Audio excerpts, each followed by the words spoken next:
We welcome you to Legends Field in Kansas City, Kansas, where two teams meeting for the second straight game collide for this evening affair as the Kansas City Monarchs looking to put their stamp on this series against the Chicago Dogs. So it's Jay Groom that gets the start on the mound, making his second start. He pitched back on May the 16th, only had one inning of work. He was an altercation. He was ejected in that game. So the former Red Sox prospect, who was the 12th overall pick in the 2016 draft, able to make his Legends Field debut. What excites you about Jay Groom, and what are you looking forward to? This is a guy that's been talked about pretty highly between this Monarchs organization coming into this season. He stands very tall, a 6'5" frame. Obviously, the lefty in him, he has a good fastball and his good break as well on those off-speed pitches. So I'm really excited to see how he goes lengthwise. Like you said, only the one inning, so we'll finally get to see how Groom can kind of handle going the multiple innings. Hopefully, 5 innings, 6 innings max. So I would love to see that from him. But just really looking to see how he's able to get his feet wet here with the Monarchs and the American Association tonight, and look to see how he puts on a show here at Legends Field. Jay Groom pitched in close to 50 games at the AAA level. Drafted right out of high school, and he skipped college. So previously spent time back in the 2024 season at the AAA level with the El Paso Chihuahuas, the Padres AAA affiliate. But he's been around. He's a veteran guy that has played a lot of baseball, and the left-hander certainly looking to make his impact known. Like you said, Joe Calfa-Pietra has done a really good job about finding good veteran guys, and had some veterinary status at the AAA level, has seen some really good baseball, really good prospects through his years. So looking to find that same suit here in the American Association to start it out with the Monarchs here. So it's Giovanni DiGiacomo to lead off just as he did yesterday. Batting at .286. Only hit that he recorded yesterday was a double, as he fouls it back.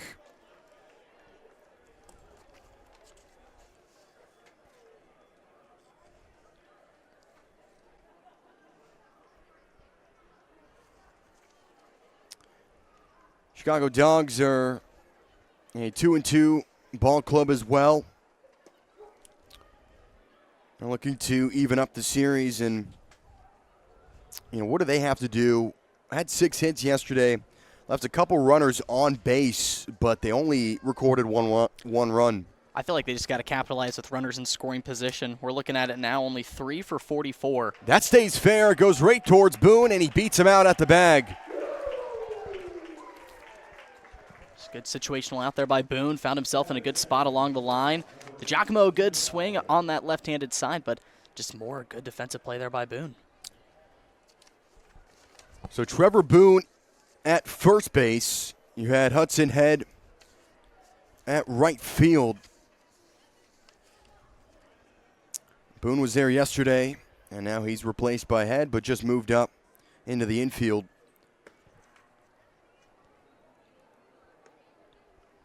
This brings in Ethan Wilder, batting a .294.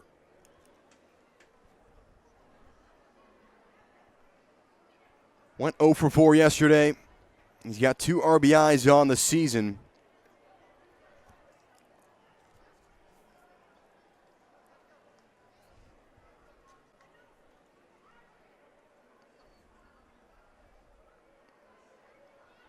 Also 5 hits as well. And the 2-0 line towards Valenzuela. He catches it on a hop and flings it on to first for the second out. So a good piece of infielding, not only from Boone on the last out, but also Zahid Valenzuela. So he kind of switched up the speed there. It looked more like a changeup at a solid 86 miles an hour. Put it up in the zone, so all Wilder had to do was just muscle it out. But a good play by Valenzuela to go back into the infield and make a solid throw, and he just continues to show why he is a good dominant anchor here in the infield. That was the first pitch strike.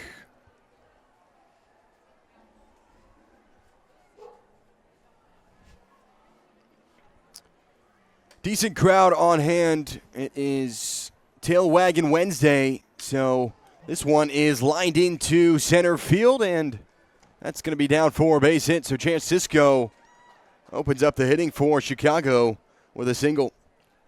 Good find left middle of the zone. Found another good off-speed pitch, another one that kind of averaged around that 85, 86 range from Groom, and that one he did not miss. He got around as a lefty, just got the hands outside and got to it early, and good poke out to center field to get the Dogs hit started. Aaron Altair, who struck out twice yesterday. You got some dogs around. It seems like people have definitely showed out. I see a good amount of not only people but dogs in attendance playing the Chicago Dogs, so that's pretty cliche. Go figure, right?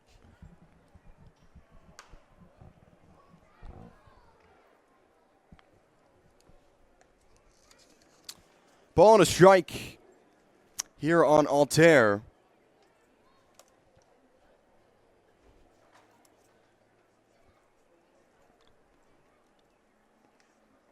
Two gone. Cisco at first.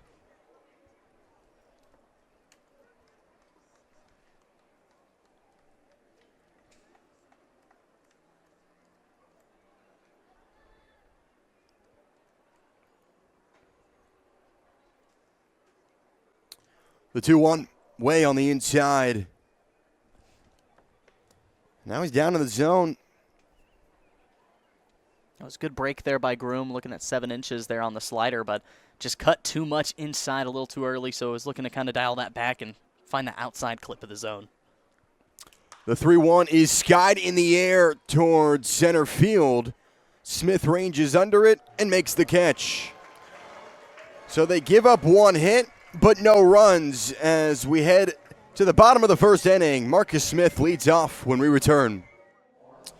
We return to Legends Field for the bottom of the first inning. Marcus Smith, Sahid Valenzuela, and Grant Richardson to lead off. They'll face Stephen Lacey, the 26-year-old from Jackson, Mississippi. He's had 5 innings pitched. It's his second appearance, and a guy that's 5th all-time in Dogs history with 24 games started. It's also 9th all-time with innings pitched as well. So Marcus Smith leads off batting at 200.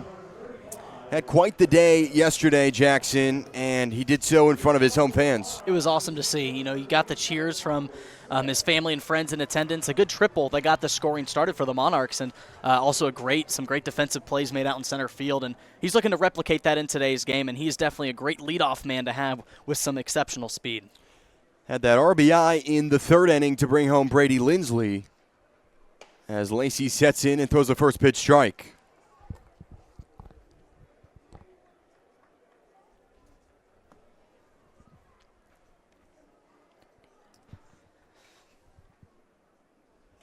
And the 0-1, a chopper that stays fair. Smith on the way to first, but that is going to go away for a foul.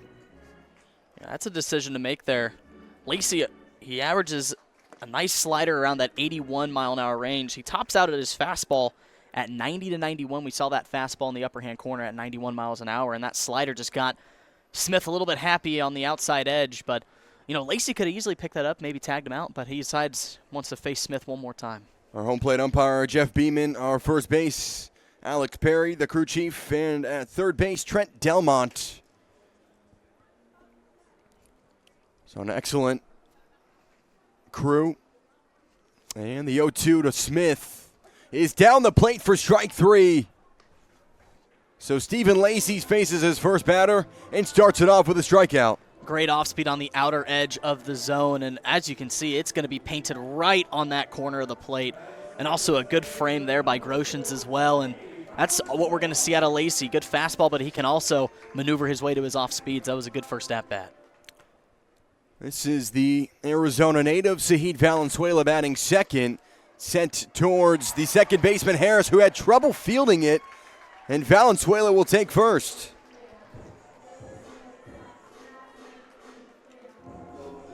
It looks like an error there from Daniel Harris, and Sahid Valenzuela will take first.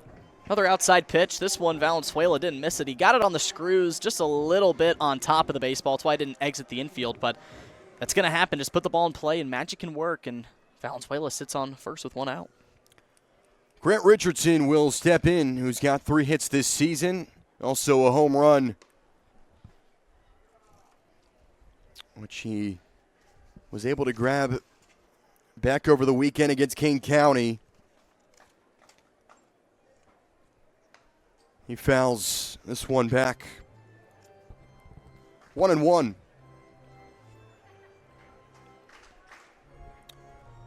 Former Pensacola Blue Wahoo spent time with the Yankees organization, and also the Marlins as well.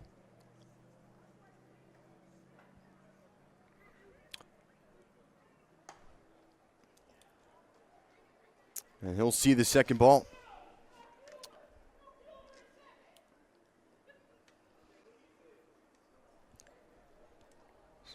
.62 degrees, a little bit cloud coverage, but the sun is out, contrary to yesterday.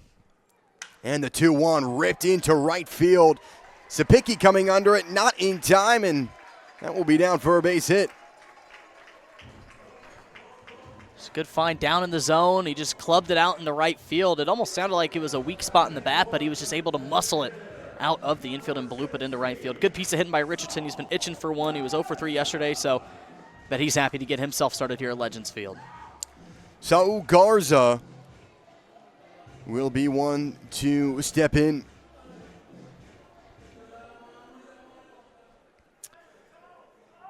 So Saul Garza batting a .214. He had 1 hit yesterday. He also crossed home plate as well. And Garza hits a slow ground ball towards Wilder, who flips it on to second to Harris. The throwback to first is in time.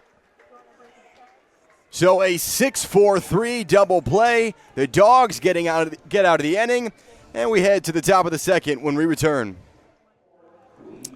We return to the top of the second inning, and Jay Groom back on the mound once again. So Jax Groshans will lead off. Groshans, Brian Fuentes, and Daniel Harris. So 5, 6, and 7 in the order. He had 2 groundouts in the first, also a flyout as well. What's Jay Groom done so far that you've liked? Obviously, he's only pitched an inning, but what have you seen? I like his command. He's, dancing around the zone, but he's not missing by much. And when he does, he can dial it right back in. And so I just like that he is able to control the zone right out of the gate. It's how he was able to just give up only the 1 hit, but, give a quality defensive out into the outfield. And these Monarchs pitching, we've seen in the last 2 games, even in the road series, they're good with the defense behind them, and it keeps that comfortability there. They certainly have a stacked infield as Groom sets in and throws. Pitch outside for a ball. It came in just to the right of the zone at 90 miles per hour. And the 1-0 to Groshans. Just above the zone.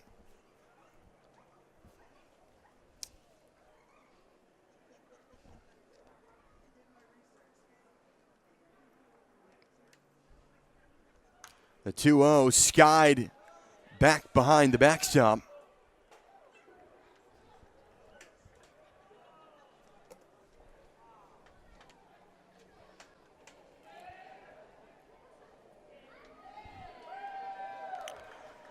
Back in the 2023 season, Jay Groom was one of the final cuts on the Padres big league roster. He was ranked as the number 9 prospect from the Padres in that season. But he's only 27 years old, still has plenty of time to get back to affiliated ball. And the 2-1 to Groshans way on the inside, and that will go for the third ball. Mind you, Groshans is the beer batter. So he's going to need 2 more strikes. And it will be $5 16-ounce Coors Light cans, and there's a second strike. So perhaps. Oh, boy. Perhaps it could happen again, just like yesterday. You had Aaron Altair. He was the beer batter. He struck out twice. But now, once again, the count runs full here on Groshans. And the 3-2 popped back in, fighting in this count. And you can hear the dogs certainly barking. Love it. I love it. The payoff. And ripped into left field. That's down for a base hit. And Groshans starts it off with a single. Maybe I just jinxed it there. I think you might have. You know, you were looking to go 2-0 on me, but yeah. Groshans found one up in the zone, and you could see he just got all over that. You know, in this at-bat, Groom was very heavy fastball. 3 straight fastballs to begin it, and he went back to it, and Groshans knew exactly how it looked, and he saw it, and he was able to punch it out of the infield. So that's exactly how the Dogs, I think, are wanting to get started, is get early in the innings, get some runners on. So that's a good way to get their second started. Brian Fuentes went 0 for 4 yesterday. 143 batter. He's got 2 hits. He's been walked twice this season.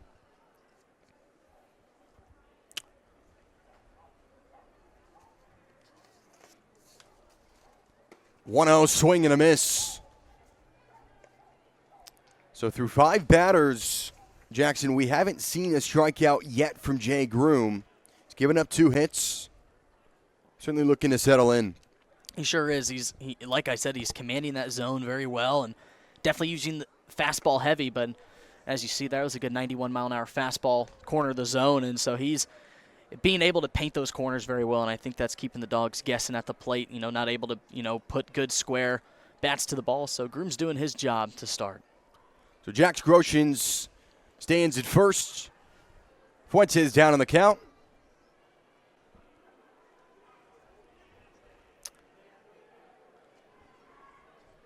And the 1-2 delivery. Just a bit high.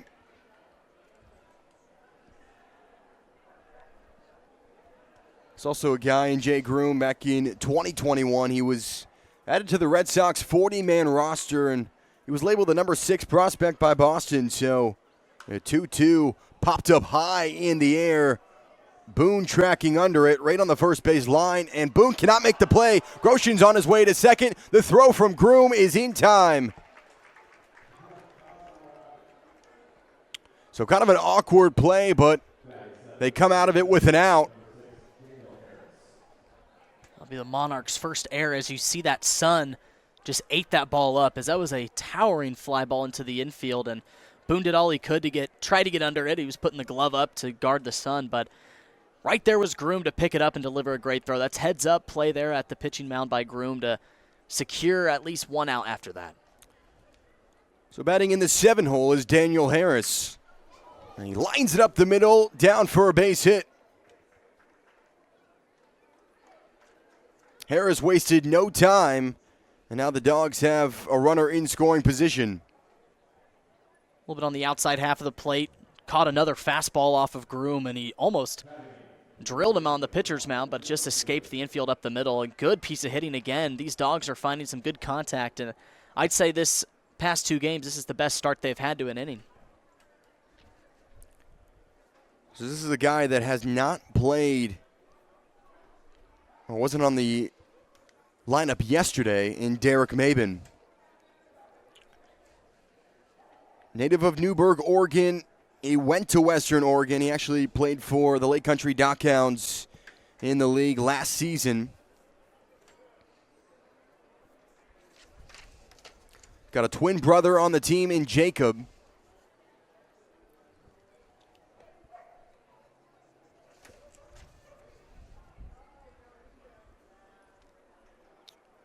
So only one away.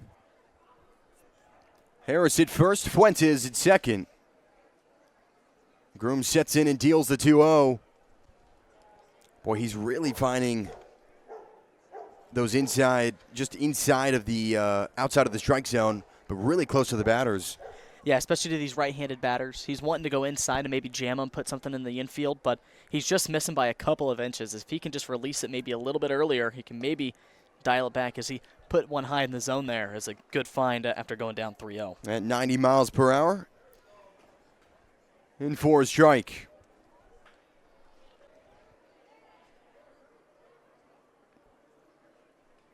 Sapicki on deck. The 3-1 to Maben is fouled away.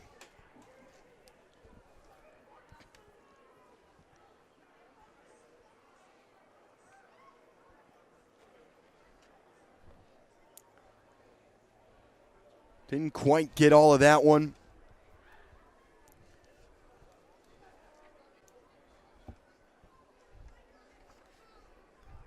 The 3-2. And a slowly hit ground ball towards Valenzuela. He makes the play at second to Bissonnette, but the runners get to the corners.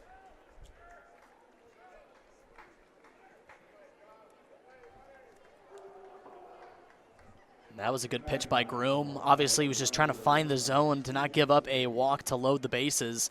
Let the infield do the work again. Valenzuela did a good job about getting to it and delivering a fast throw as Harris was on his way over to second pretty quickly, and a good job to get the out. And now you got 2 outs. You can breathe a little bit. Don't really worry about the runners as Groom's trying to dial it back to get out of this jam. Bottom of the order, C.J. Sapicki. Second on the team in batting average with a 300.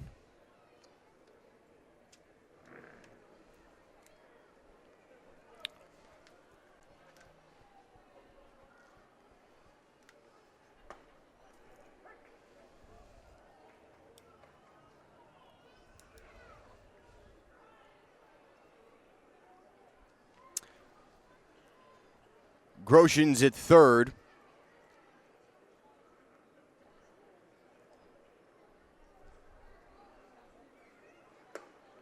A check swing.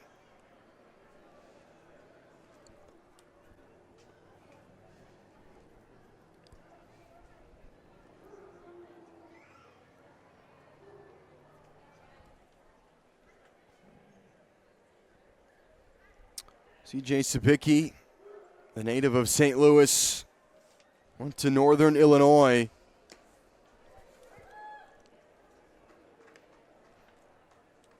So Groom ahead in the count.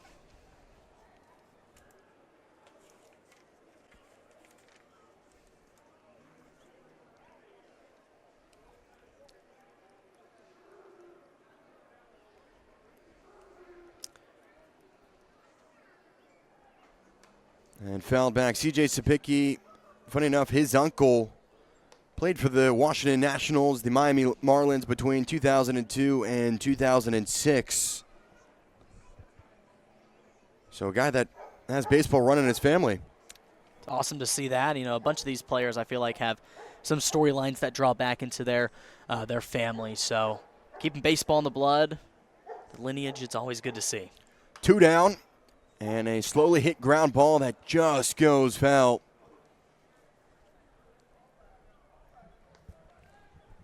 It's a great off-speed pitch, bottom of the zone. It was close enough, so you got to be defensive, especially with 2 outs.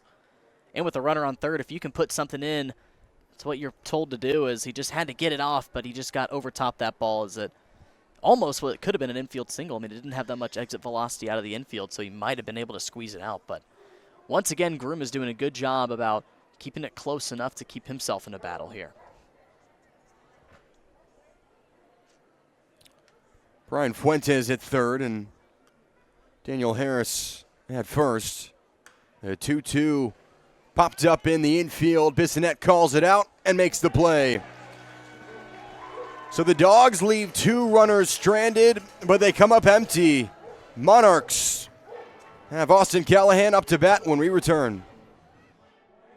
So the Monarchs grabbed the win yesterday, and this guy was a big part of it. Trevor Boone went 2 for 4, had 2 doubles, and also 2 RBIs as well. So he was a huge piece for the Monarchs. Man, what a fluent swing that guy has, as you guys can see. He was able to locate really good pitches on the inside half of the plate and drive them right into left field. And as you can see, big part of last night's win. The finger guns were out yesterday.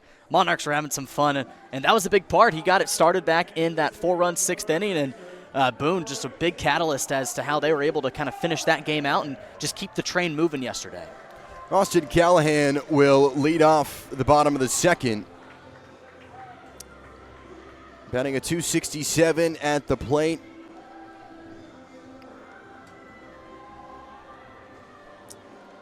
Native of Fremont, Nebraska. And he'll see the first pitch down for a strike. Remind you, Hollywood Casino at Kansas Speedway wants to remind you to download the Penn Play app on your mobile device so you never miss another promotion or gift giveaway. Log in and find your fun now at pennplay.com. Must be 21. If you have a gambling problem, then getting help is your best bet. Call 1-800-GAMBLER or visit ksgamblinghelp.com. Talking with Austin earlier, you know, in Kansas City, obviously a huge barbecue town. He said Jack Stack barbecue is his favorite. What are your thoughts? I've had Jack Stack. It's really good. Yeah. And he'll see the 0-2. Swing and a miss. He goes down. What are your thoughts on that? You know, I love Jack Stack. The baked beans got to be one of my favorites. Yeah. It's me and my mom's favorite. The baked beans. I'd say Slaps is up there as one of my favorites, family favorite of ours. And then got to go check out Joe's KC, Gates, all the hometown classics. But Jack Stack, it's a good staple. It's a good choice if you're wanting to go out and just enjoy some authentic barbecue and be safe with it. But no, they have great sides, and it's a great place. Well, this guy certainly has a lot of power, and he puts it on right there. Trevor Boone launches it to left field, but Altair ranges over and makes an easy grab. But you see, you know, we talked about earlier, that wind is blowing out of the ballpark in left field, and Trevor Boone makes a lot of contact with it. Boy, just a little bit more, and that would have been out of the ballpark. He's really seen these fastballs well, especially in the upper part of the zone, maybe more into the inside as well. That one was a little bit more outside, but he's really seen it like a beach ball, and you can tell the contact is there. That one, if he catches it again, could exit that park. But, yeah, Boone's swinging it really well. So the native of Dallas, Texas, Brady Lindsley, will step in with 2 outs. He was the first Monarch to cross home plate in the bottom of the third yesterday as Lindsley slices it towards left field side, out for a foul.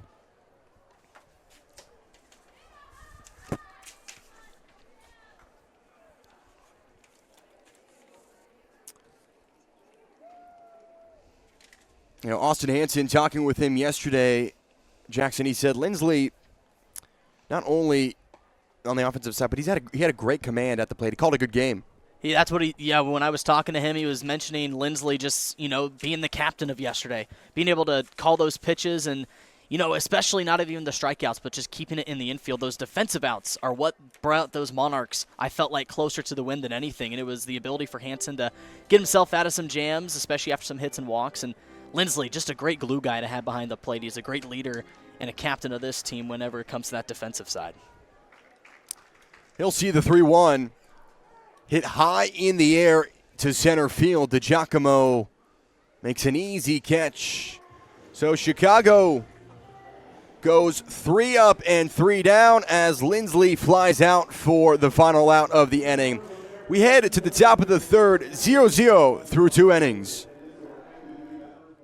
To the top of the third inning we go, and United Consumers Credit Union is proud to be a sponsor of the KC Monarchs. UCCU has been working hard with the hardworking since 1941. Visit uccumo.com to knock your finances out of the park. And you see Monty greeting the dogs and greeting the fans, and that's always what you want to see. And he's been out, he's been running around, and he's got some of the furry friends here in the ballpark. It's a lovely day. The sun, like you said, kind of peeking out. It is partly cloudy above, and it's kind of hanging around that low 60s. We'll get probably to a low of 60, maybe a feel like a 57. So another coolish night at the ballpark, but these fans and the furry friends as well came out for a nice night of baseball. A little bit of a slower offensive start. Good pitching matchup between Groom and Lacey. Giovanni DiGiacomo here in the top of the order will lead off the third.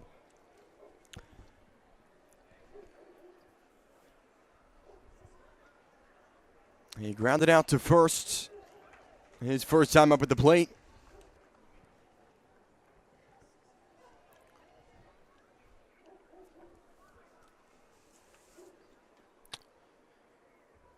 Jay Groom through 2 innings has not thrown a strikeout, and that is fouled away.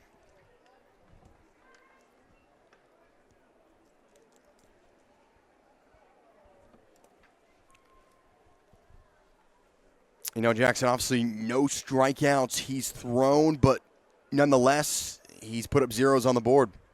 Hey, you know what? And that's all that matters out of a starting pitcher. Being able to just get yourself out of inning after inning is all that matters.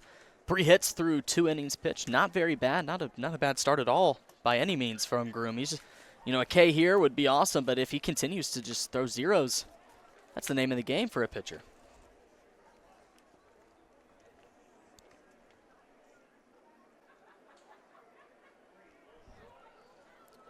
So to Giacomo, the 25-year-old. Spent last year with the Southern Maryland Blue Crabs.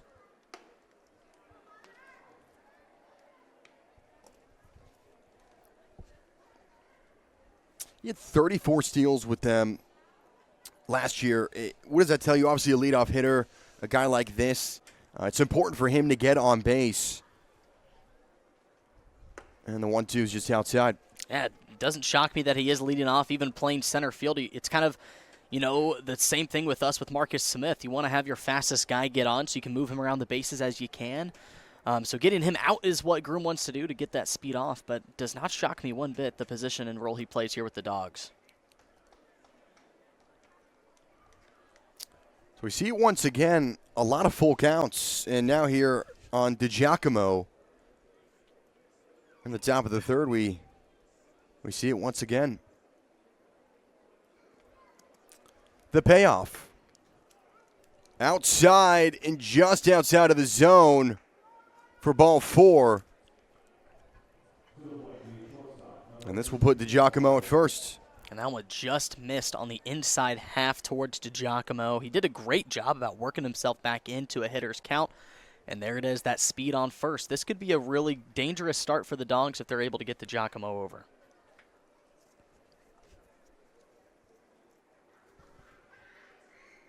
So Ethan Wilder,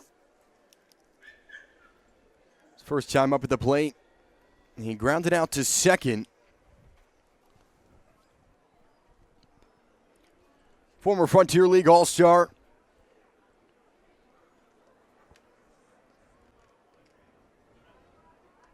And he checks to Giacomo back at first. That's going to be something to watch out for.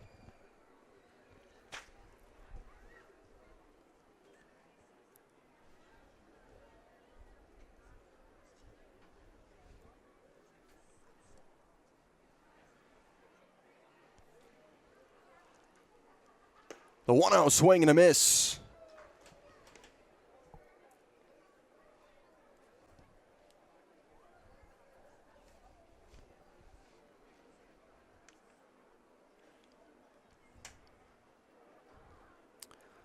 Wilder struck out once yesterday. And the 1-1 to Giacomo on his way to second. The throw from Lindsley is high over the head of Valenzuela.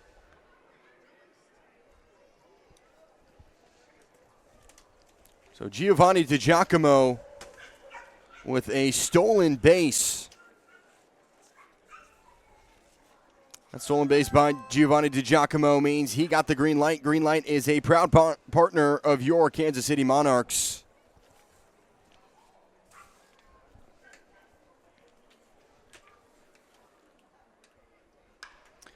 Lined into left field. That is down for a base hit.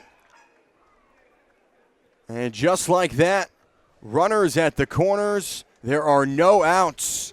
And the Chicago Dogs are threatening here off of a base hit from Ethan Cisco. Or Chance Cisco, rather. That was a good swing there. I believe that was by Ethan Wilder. Or Ethan Wilder, yep. He's batting over 500 versus left-handed pitchers. You saw a good inside pitch there. And this is a big spot for the Dogs. Still a no ball game, but you got runners on the corners. This can be dangerous here for Groom. We'll see how he works himself out.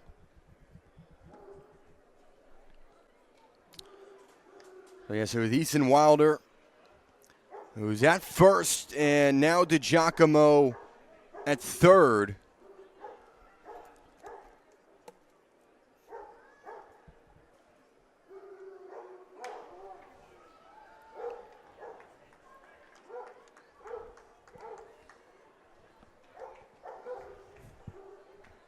Dogs are getting to know each other around Yeah, here look, at Legends Field. looks like a Basset Hound and, yeah, Bernie's Mountain Dog.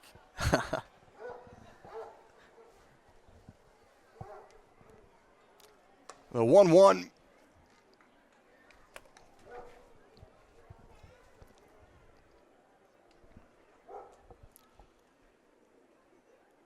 So Chicago 90 feet away from breaking this game open. Chance Cisco had the lone run yesterday, driven in the air to left field, and that gets towards Richardson, who makes the grab, but tagging up and gliding on home is DiGiacomo. So Chicago jumps in front here in the top of the third. That's all he had to do. That was the job that Cisco had. Left-handed batter. He saw something way outside the zone, but he was able to muscle it out to the outfield. And with no outs on the board and a speedy guy like DiGiacomo, if you know you punch it out to the outfield, there's no problem with him scoring. As you saw, even the throw-off line is not a matter. Now the Dogs take their lead here in this ballgame.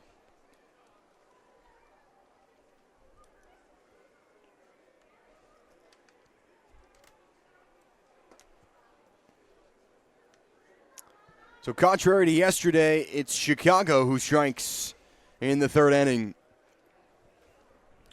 Aaron Altair, who flew out to center his first time up.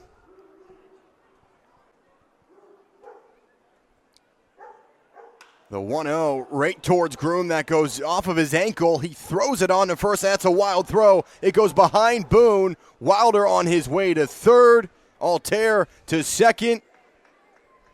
And boy, only one down, and now Chicago knocking on the door yet again. And that one was just an unfortunate situation. Groom had a good chance off the sharply lined hit off the ground up the middle.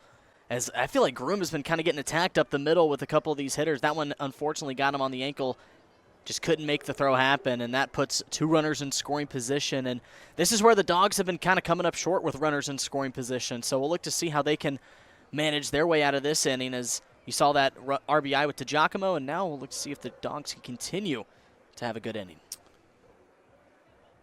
Looks like a mound visit from Monarchs coaching staff.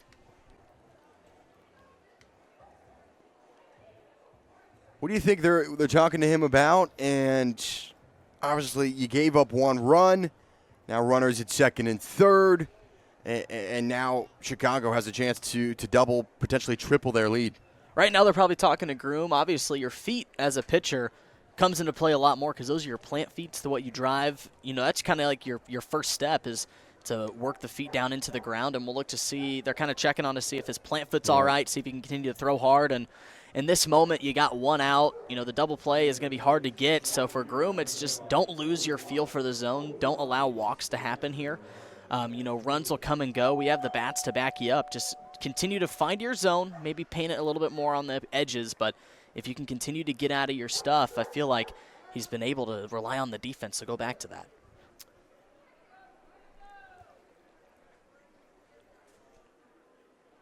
Altair at second, Wilder at third, and the first offering to Jax Groshans is down low in the zone.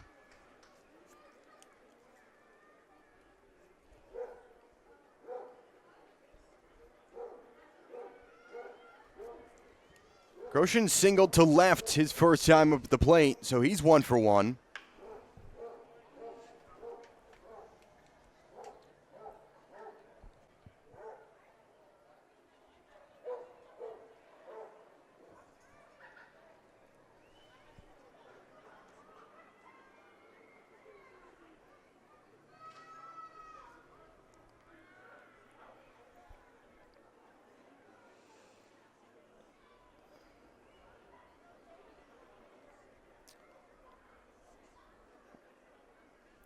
The 1-1, fouled back.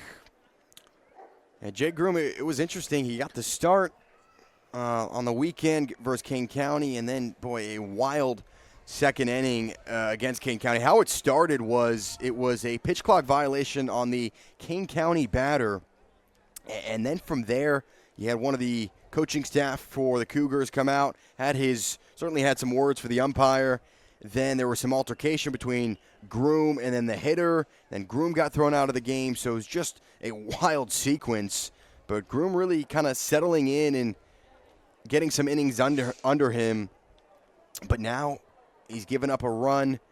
And now on the top of the third here, Chicago has a chance to, again, add some more. Yeah, it wasn't probably the most likely situation for Groom to exit that early in that ball game. Obviously, Game 2, that was the game the Monarchs took out of that King County series. So they were coming off of a tough loss in Game 1. I bet you the emotions were kind of heavy after that one. So especially when you start a game, those emotions are the first thing that come to you. It's nothing about the game. It's what happened last night. So you try to put those away. But here in this game, I mean, Groom is just getting some good experience, especially in some tough situations like this. 1 out, 2 runners in scoring position. And these are the type of moments you want to rely on a starter to get yourself out. The 2-2 on the inside, and that looks like that hit Groshans. We're going to get another look at this. Oh, boy, that was close. So they do deem that as he hit him. So now the bases are loaded.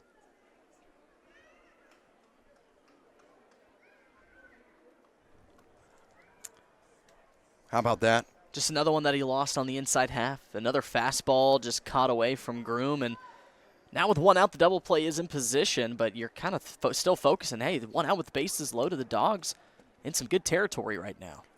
Brian Fuentes hits it high to left field. This one's back, and it is a grand slam.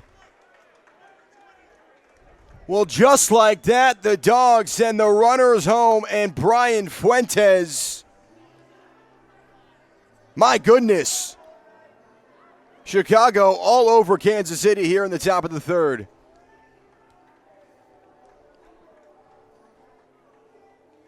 Just a down in the zone pitch. As Fuentes, as you see here, he sat low. He drove those legs down into the zone and just got to that ball quick. And just his hands to get around that low fastball and just drive it out here. That tall home run patio here at Legends Field. And like you said, the Dogs on a roll here in this third. A grand slam. A 5-run inning here for the Dogs, and they're not done yet.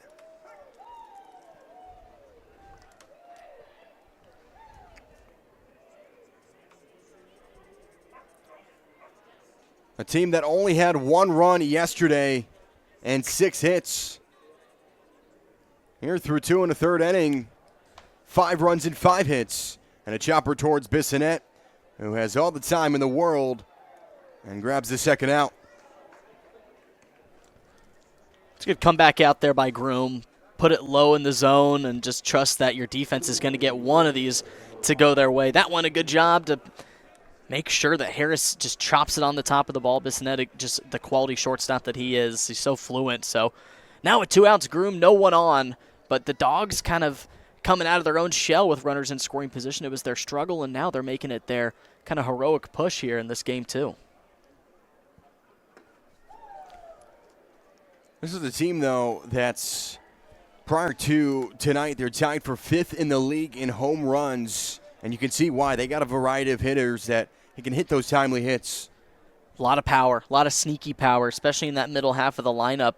You want to start it out with guys like DeGiacomo Wilder who've got that speed, but you're going to complement that with power in that 5-6 hole in the lineup. And you just see it there. Fuentes. Yesterday it was Cisco who hit that home run. These Dogs definitely got that power to drive it out, especially with Legends Field already not being the biggest ballpark here in the American Association. The 0-2, swing and a miss, so Groom responds with a strikeout. Not before he gives up a 5-run inning, a grand slam from Brian Fuentes, and Chicago up 5. We head to the bottom of the third when we return. So Hudson head to lead off the inning in the bottom of the third. Boy, it was quite the offensive performance from Chicago. And the Monarchs, all they can do offensively is look to respond. Yes, they are. As Lacey has been pitching a really great performance so far. Only the 2 base runners on for the Monarchs. 2 strikeouts for him through his first 2 innings. And only 7 batters faced. Lacey doing his job very well. And if you're the Monarchs right now, I'd like to see if you can be a little bit more patient in the box, maybe see if you can get a couple walks and just advance runners on. If you can put balls in play, that's what I would do, and just, trust your offense that you got behind you. And here's a guy that's got some good speed that would be really nice here to have on base if we can manage to finagle him on. Yeah, he's one of those guys with a lot of sneaky power, and only 12 at-bats with 1 hit. The native of Houston, Texas, and the 25-year-old who was the third-round draft pick in 2019 from the San Diego Padres. Spent time with the Altoona Curve, their AA affiliate. He said in the middle of Pennsylvania there's not much inside Altoona, but he said he appreciated his time there, and obviously a guy that loves playing the game. He talked about he just loves playing baseball and loves doing what he knows how to do. And Hud gets all of that one into right field, but goes out for foul. And when you have a guy like him that loves to play and just loves being around the clubhouse and the game, it's easy to coach. He is, and it's an easy guy to play around as well. It kind of brings that chemistry, the morale up, and when you just have a guy who just loves to just be out there in this beautiful game of baseball, it really drives a team up. And we saw him, he's got sneaky power as well in the exhibition, drove one out opposite field for a home run. So when you can compare a guy that just loves to be here and he also has a really good game behind him, he's itching for something good to happen to start his season now, but Hud is a really good guy to have here on this Monarchs team. Played in 33 games for the Altoona Curve last year. He batted a .116, 4 RBIs, and he'll see the 1-2. And doing well to stay in this count.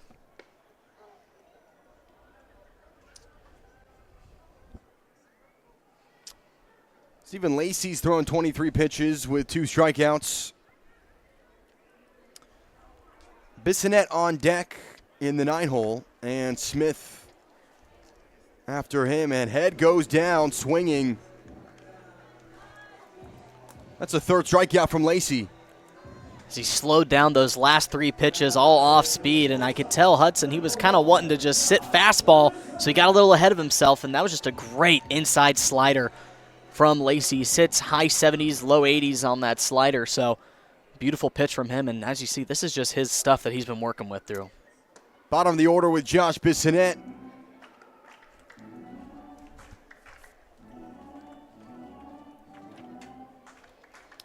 Only batting a .125 this season with 1 hit.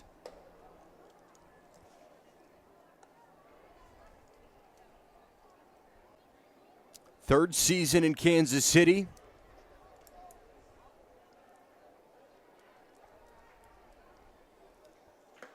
We know what he can do on the defensive side. And now for him, it's just, he's had a slow start to the season. He has all-star last year, like you said. Great defender at shortstop, a guy that is just an anchor to get on base. You can kind of rely on him to get up in the counts as he's watched another ball inside there. Very smart baseball player, has great IQ. He understands the game very well, and when you have him as your caboose, that 9-hole hitter, you can kind of flip, and when you flip it around, that's a guy you'd like to have on base, and he's got himself in a good start in this at-bat. 3 balls and a strike. The 3-1. Check swing, and he goes. Marcus Smith at the top of the order on deck.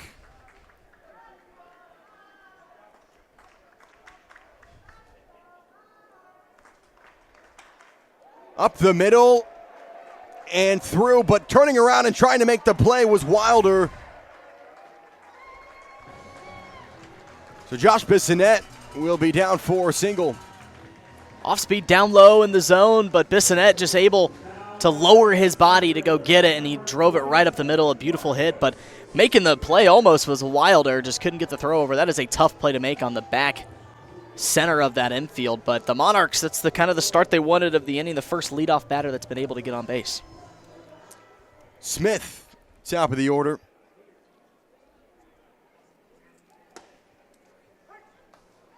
And he'll take a first pitch strike. That was 4 straight outs by the Dogs before Bissonnette broke it.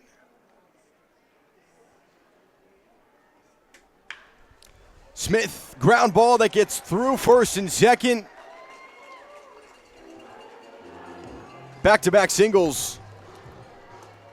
I feel like this Bissonnette to Smith, this bottom to top half of the lineup are kind of giving the Dogs a piece of their own medicine, just continuing to move the bases over. That's exactly what you want to see to start an inning. No outs, and already a runner in scoring position. This is what the Monarchs wanted to do, is jump early on a guy like Lacey, who's been able to get a good streak of outs, like you said, 4 in a row before that hit from Bissonnette, and back-to-back hits for hit number 3 of the night. So Head struck out swinging. Bissonnette with a single. Marcus Smith with a single. Like you talked about, a runner in scoring position in Josh Bissonnette.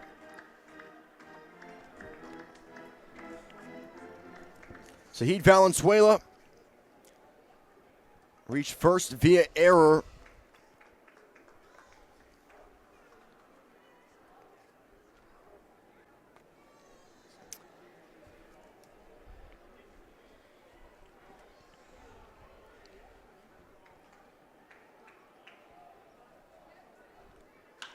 Valenzuela cracks it towards right field. Diving under it and making the play is Sapicki. He throws it to second, and just getting back in time was Bissonnette. That could have been a double play. Very well could have. Bottom inside half of the plate, Valenzuela saw the fastball and got all over it. Just a great play out there by Sapicki and right. As Bissonnette kind of thought that was going to fall, so he got over halfway towards third. Now 2 outs. The Monarchs are really going to have to wedge their way through this, but here's a guy that can do it. Yeah, certainly can. 1 for 1 today in Grant Richardson, as the off-speed pitch outside of the zone comes in for a ball. Richardson had no hits yesterday, but was able to cross home plate. Fort Wayne, Indiana native. Into the gap in left center field. Around comes Bissonnette. Marcus Smith stands up at third, and a headfirst dive into second from Richardson. And how about that? An RBI double from the former Blue Wahoo, and Kansas City on the board. And that's the guy to do it, a guy who was 0 for 2 to come in tonight with runners in scoring position, drives it on an outside pitch into the opposite gap. And now the Monarchs moving with 2 runners now in scoring position. Richardson a great double, and he continues to find himself in good situations and come through for this team. That was huge. Saul Garza.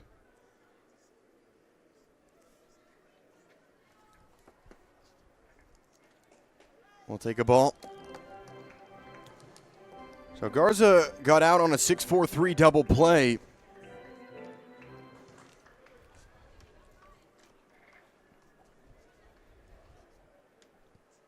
Swing and a miss.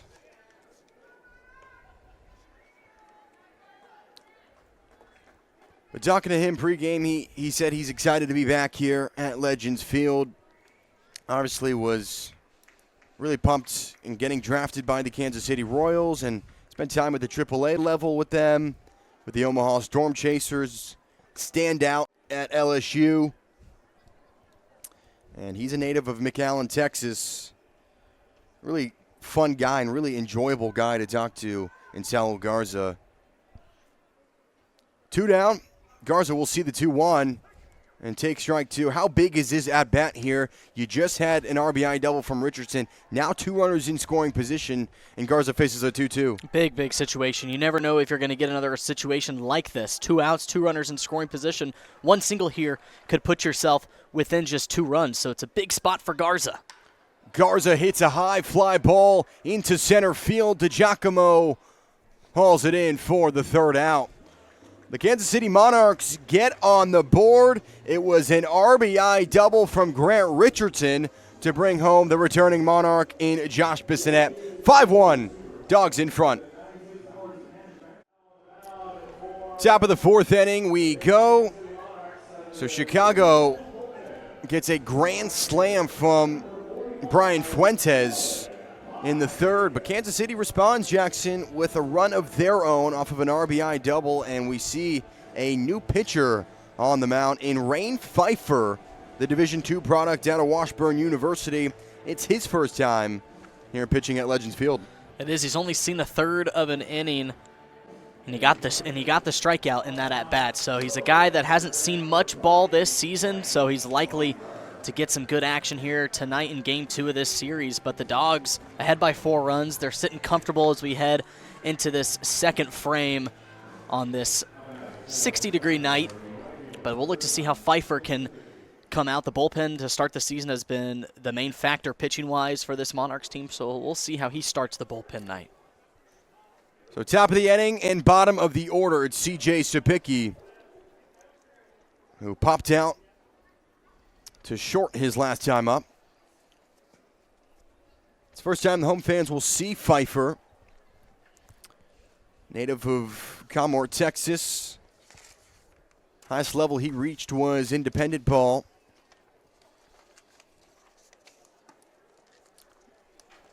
But he started his 2025 campaign right here in Kansas City. He appeared in 5 games through 4 innings of work.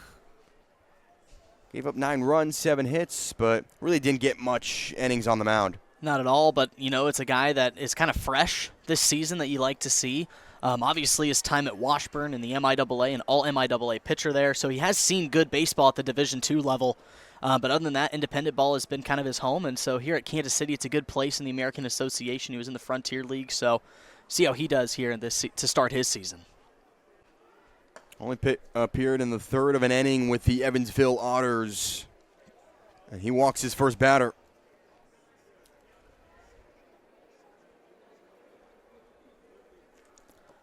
And I feel like that's what ate up Kansas City last inning was the allowing those runners to get on but via the walk and the hit by pitch. Well, there was only 2 hits allowed last inning by Groom, so these are the times you want to dial back your zone and force the outs on the Dogs to go towards the defense. DiGiacomo will take a first pitch strike.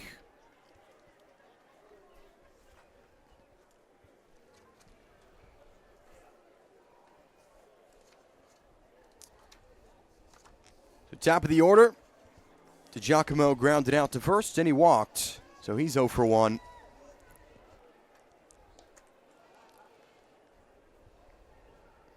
Jay Groom finished his day with 3 innings, gave up 5 hits, 5 runs, 1 walk, and 1 strikeout, but, I mean, those 5 runs all in the top of the third, and it was that grand slam from Fuentes that really did it in. Yeah, all it takes is 1 pitch to change a game and to change an outcome for a pitcher like Groom.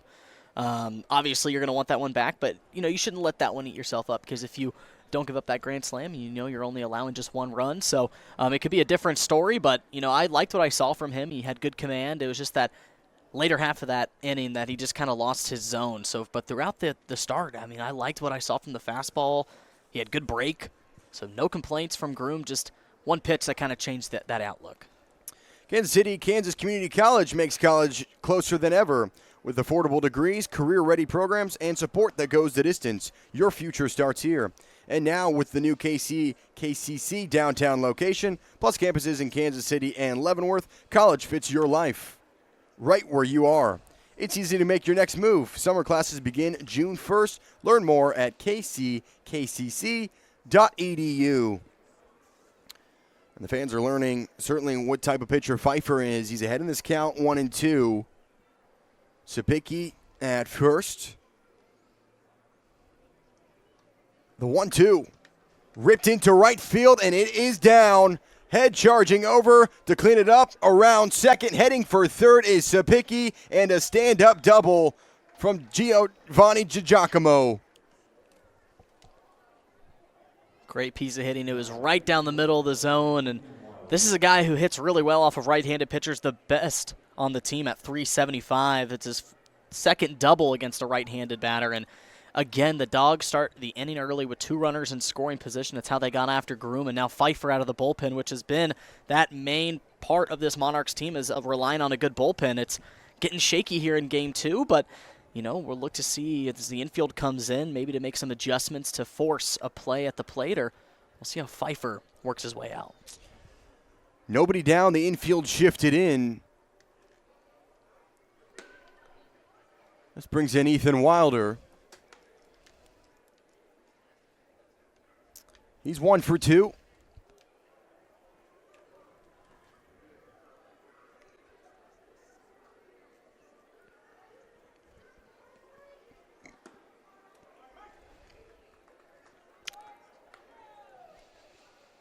Nobody down here, Jackson, and there's not a double play at first, so going to be interesting to see how they can get out of this inning.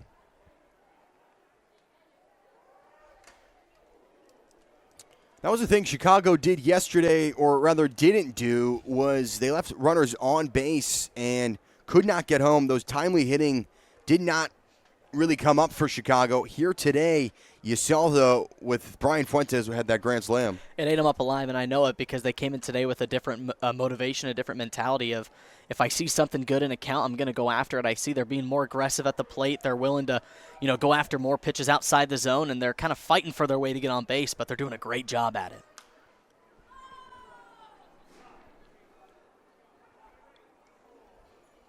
Remind you, around the ballpark, it is brand new food, there's new merchandise, and it certainly is quite the experience coming out here to Legends Field. It's expecting a lot of crowds here this summer, and really just excited, like you talked about yesterday, baseball to be back.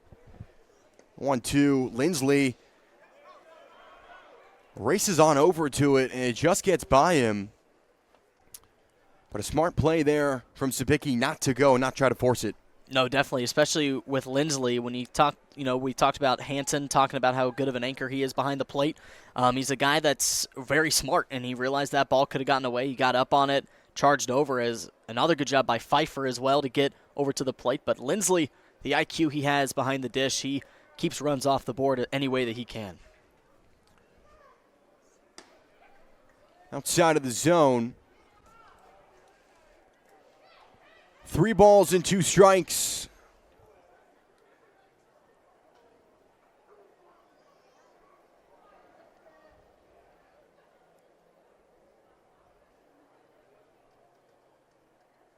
The payoff. Boy, what a catch from, looks like the bat boy down there. Caught that right off the net. That was impressive. Especially that velocity coming off there. I mean, that net, it hit the very top of it. If it doesn't, it's up here in the sweet level. So it's a good heads-up play. 6 hits for Chicago. Pfeiffer has the pitch. The payoff. Up high and, well, with no outs, Chicago has the bases loaded here for the second time this game. It's almost like we watched this happen last inning. It was a similar result, 2 batters in scoring position that are over there, and then it was a hit by pitch last inning, but this time it's a walk, and so a quick mound visit to Pfeiffer with no outs just to kind of regain that composure. It's going to be a tough situation with Cisco, who's a left-handed batter who's been seeing the ball very well, had the home run yesterday. You don't want to be too comfortable around the zone with a guy like this with this much damage happening, so just going to go get a check on him to see where he's at mentally and see if he's able to get out of this inning. We see some action out in the Monarchs bullpen, but we'll see how long Pfeiffer can get and see if he can maybe get a double play here to ease that pressure. This is the Monarchs pitching staff who's 4th in the league in ERA with a 3.71. Tonight, they just have not done the best of jobs in the sense where, yeah, there's been some flyouts, groundouts, but a lot of walks we've seen. A lot of just errors, with command, and that's going to happen on nights like this. But it's nice to realize that here this early on in the season. You get to work through some tough situations. 2 innings back-to-back that have runners loaded on the base. And last time that happened, it was a grand slam from Fuentes. So looking for maybe a different result. Maybe try some different pitches here from Pfeiffer. Chance Cisco has the green light. Not the ideal guy to have up. He's already homered at this ballpark, in which he did so with a solo shot yesterday in the 4th inning. Wilder at first, DiGiacomo at second, and the right fielder, C.J. Sapicki, stands at third.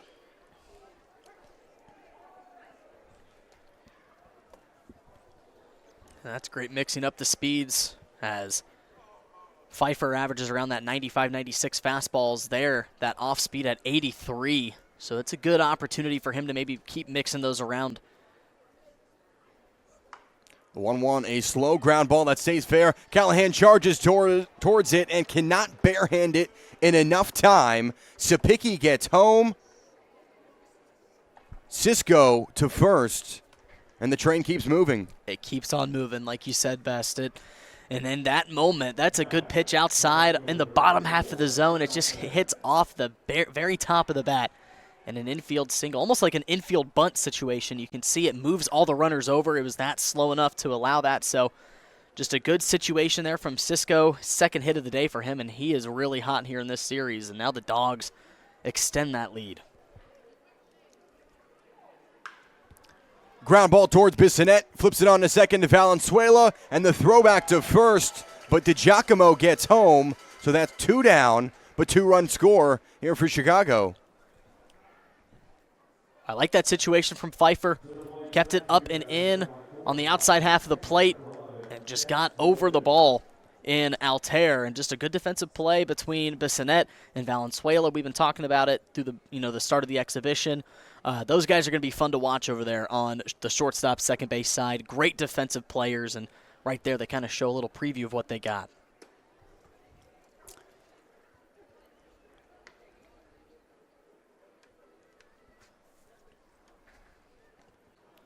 So the only runner on base is Wilder 90 feet away.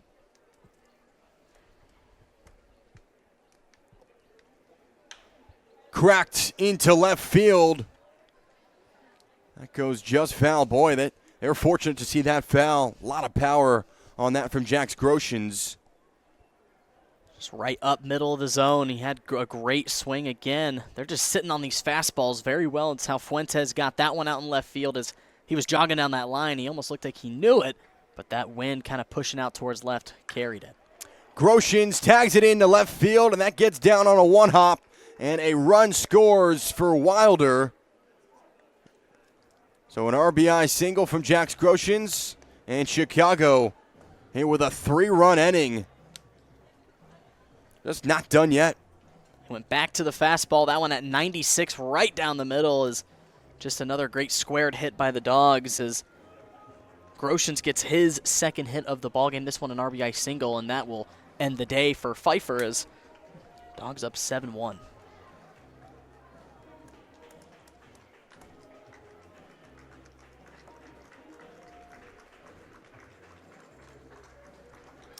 Talking to Rain Pfeiffer, his day looks to be done. 22 pitches.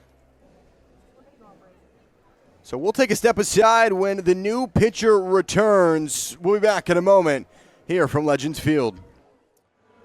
So Rain Pfeiffer's day is done, and the Tampa, Florida native Jeff Hakinson will step in. So another returning Monarch who's familiar with his ballpark. Only had 1 inning pitched here this season. He's only faced 5 batters, but 3 strikeouts in that span. He's a good guy, especially out of a tough jam like this. 2 outs on the board, so he's just looking to get himself out of this one, of this 1/3 of an inning, and he's maybe looking to go back out for another full inning as well. But he's a great guy, has good stuff, and just a veteran who's been around the game for a little bit and who has seen good baseball.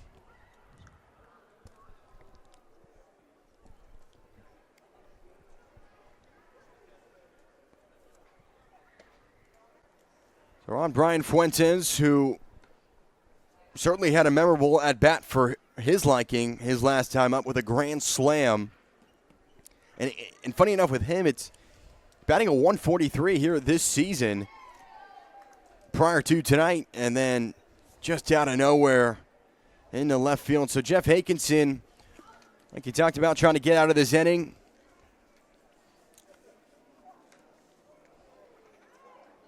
Him and Josh Bissonette, only the 2 Monarchs to be playing in their 3rd straight season. That one was fouled back. He was drafted in the 5th round by his hometown team, the Tampa Bay Rays, in the 2020 draft. The 2-2. And a hard ground ball towards Bissonnette, and he makes the play at second. Not before the Chicago Dogs get 3 runs, capped off by DiGiacomo getting home, Wilder getting home, and Sapicki. An 8-1 lead for Chicago. Tickets for Less is the official third-party ticket supplier of the Kansas City Monarchs. Shop your Monarchs tickets and more with transparent, upfront prices and no service fees at ticketsforless.com. So Austin Callahan will step in midway through the order to lead off the bottom of the 4th. Joey Fear with Jackson Phelps on this 60-degree night on this Wednesday evening at Legends Field. Jackson, it's really not been the start for Kansas City that they would have liked. 8 runs they've given up through 4 innings, but they got to run back in the 3rd and now looking to build on that here in the bottom half of this inning. I feel like this middle half is where this Monarchs team plays their best baseball, especially on the offensive side. I feel like it's when the guys have seen the most amount of pitches off the starter, which Lacey has been given some really good stuff. Only the 1 run there in the 3rd. He had 2 scoreless frames, so he's doing his job well. Now it's up to this middle half of the lineup, who has done a great job to start the season. Last night it was a good start from them as well to see how they can begin this middle half frame. Austin Callahan struck out swinging in the 2nd inning.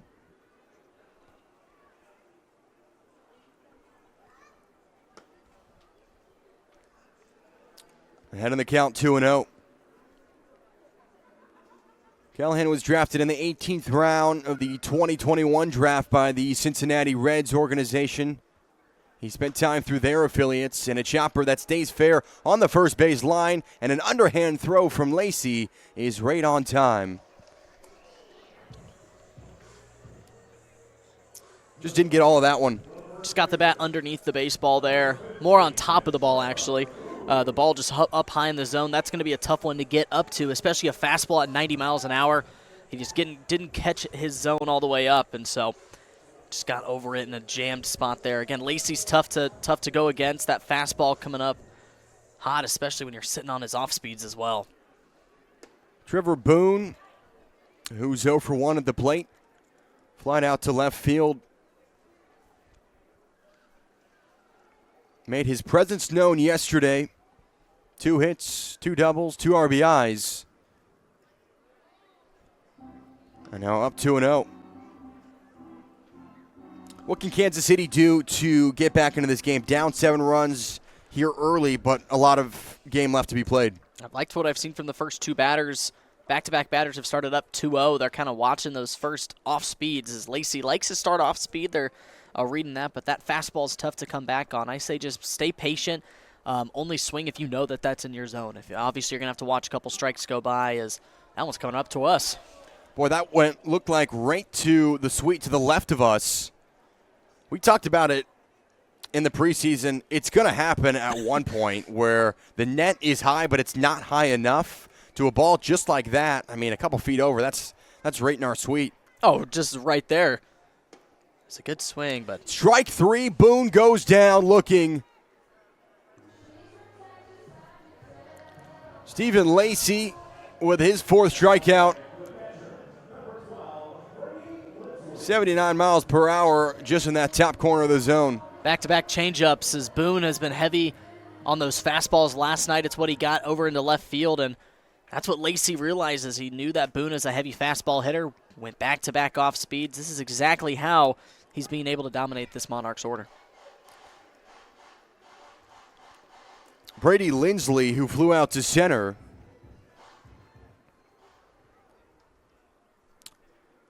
The catcher lines it towards the second baseman on a ground ball towards Harris and makes an easy play for the 3rd out. So Chicago goes 1-2-3 in the order. They have an 8-1 lead. We'll be back for the top of the 5th here on KSMO. Great shot of the dugout as Joe Calfapietra and this staff not exactly thrilled right now. Obviously down 7 runs, but as I said, anything can happen. And this is a team that put up a 4-run inning in the 6th inning last night. But now they're going to have to get it done on the defensive side still, and they've given up 8 runs in the past 2 innings. Can't really look too heavy at the score right now. Obviously, they know that they can get some good quality innings, especially with a guy like Hankinson out there. Maybe put a couple zeros on and just kind of wake up those bats. I feel like one good shot could get these guys going. And so we've seen these guys kind of up that momentum last night in last night's victory. So they're looking for a similar result. And you never know, just one good 4-3 run inning, that could, really catapult your way to a good bottom third frame. So to lead off is Daniel Harris.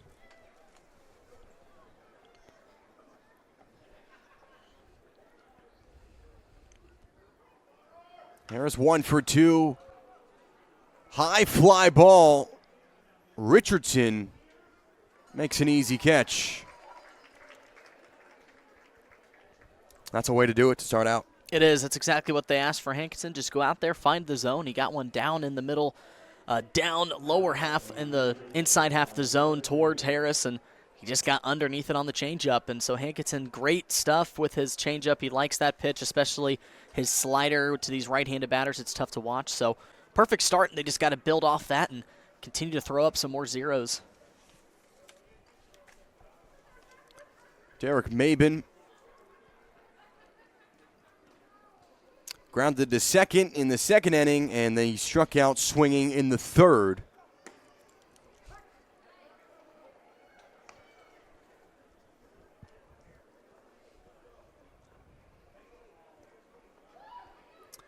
And Joe Calpapietro talked about Jeff Hankinson. Slow ground ball towards Valenzuela, scoops it up and flings it on to first for the second out. And Joe Calpapietro, he talked about Jeff Hankinson. He said he's a very reliable arm and, more importantly, a loyal teammate. I mean, when you have a guy that returns for his third season as Valenzuela makes an easy play there, it just shows what type of person he is. He's a guy that's seen, Joe Calpapietro's teams in the last 3 seasons. He's seen a lot of baseball here at Legends Field. It's a guy that you know that you can be confident as a defender right behind him, and even for Lindsley to have a guy like Hankinson find his zone. If you want to pitch somewhere, he's going to find it. Just a good glue guy in the middle half of the inning, and he's here after just going a third in the last inning, and just a guy who has a lot of length, a lot of composure as well. I feel like if he allows a hit, it's not going to affect him. He's able to relocate his zone quick, so great to have him back in a Monarchs uniform. The 0-1. Found the zone at a fastball at 91 for a strike. But he has reached as high as high A level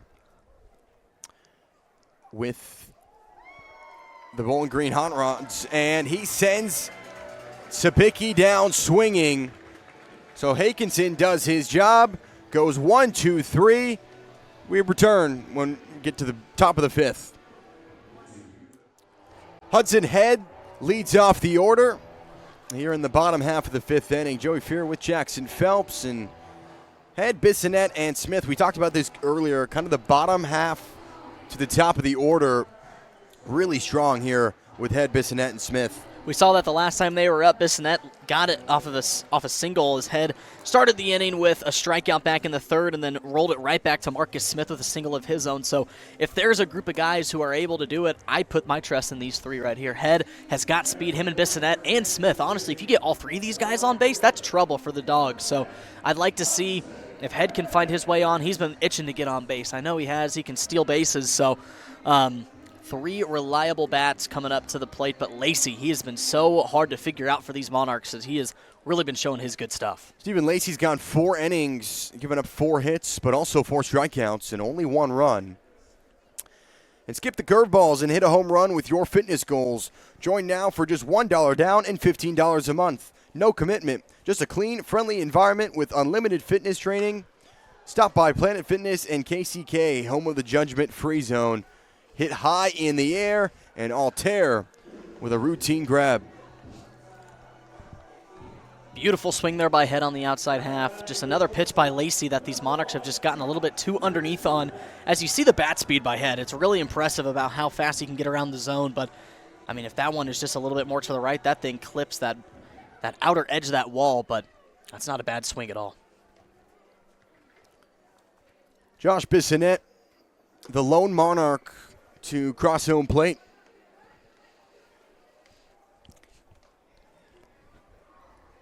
Also grabbed the second hit of the game.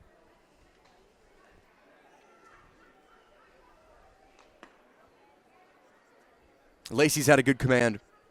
Very good. Works his way around the zone. The fastballs have been hitting the corners. Just a great day from him and Groshans behind the plate. They've been working in sync very well. And like I said, his just mixes around between his slider and fastball really hard for these Monarchs to figure out. And a check swing for a strike.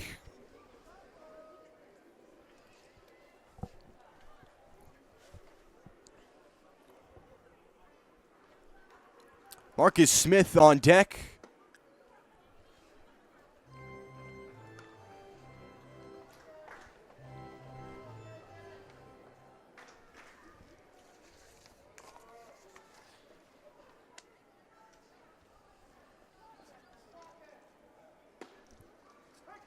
Bissonette will take strike two. He was about to be on his way to first. That just found that bottom half of the zone. Really close. Just that top of the ball. And so now Bissonette in a situation where he's going to have to come back, hit anything that's close, and just kind of guard his zone here, as Lacey's done a good job of finding it. The 3-2. A slow ground ball towards the shortstop, Wilder. And he makes the play.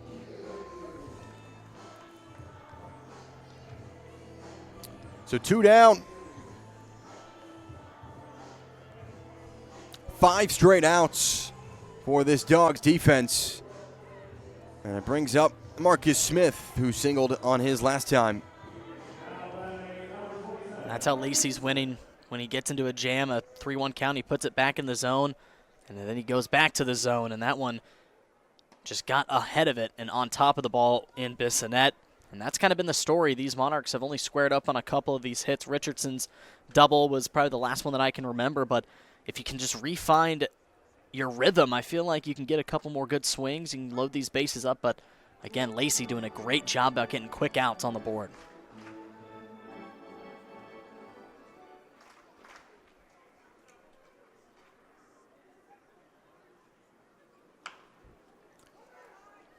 Slow ground ball, and diving to make the play was Cisco, and he just beat him out in time.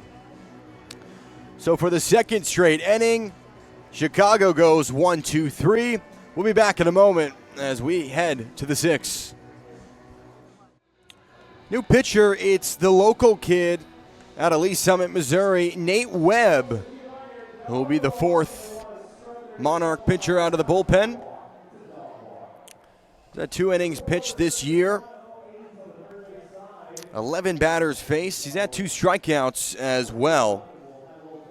But obviously a high ERA, but only 2 innings of work. So the former AAA product out of the Baltimore Orioles organization is going to step in here, down 7 runs, and you're just trying to stop the bleeding. Very much so, and this is the area of the bullpen, middle half of the ball game. This is where these zeros have been thrown up the last couple of games, and Webb's trying to continue that story for this Monarchs pen.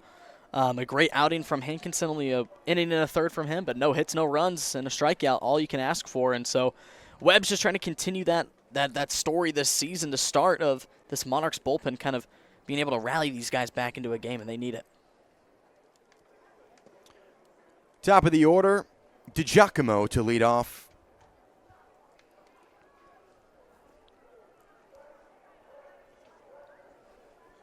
He's gotten home twice today. He doubled his last time up at the plate.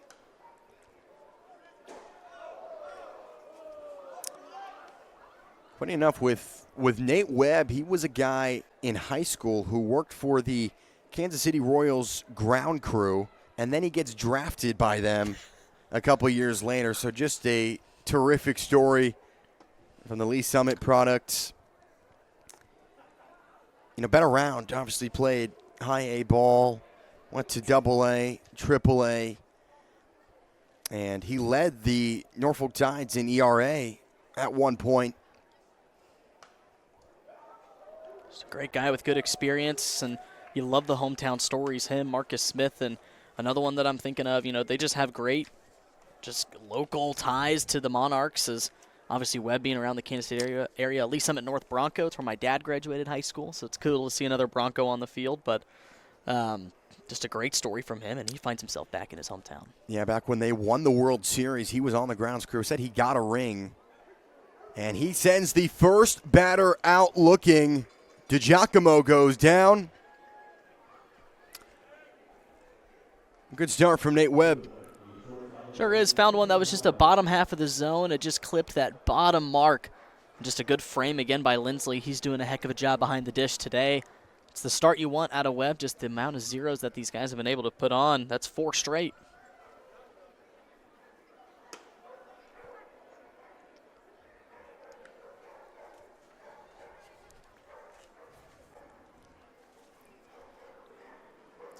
He attended Lee Summit North High School. Played with 2 different AAA teams. Swing and a miss on Wilder.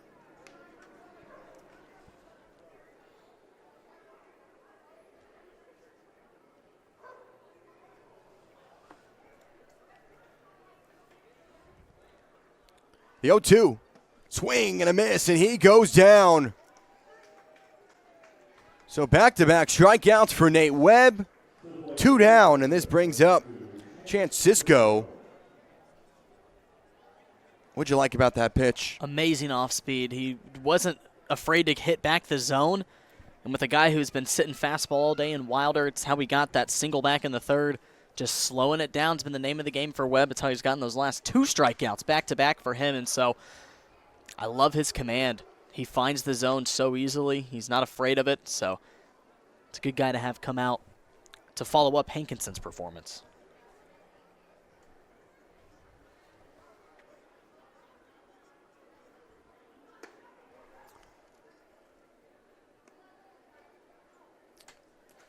First 2 pitchers out of the bullpen for the Monarchs gave up 8 hits. The past 2, none so far.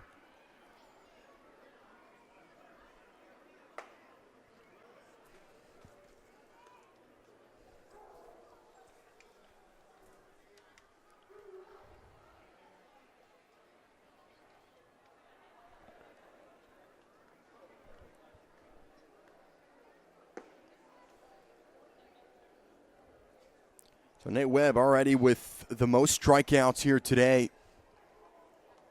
Well, that check swing was a little bit low, and home plate umpire deferred it to third base.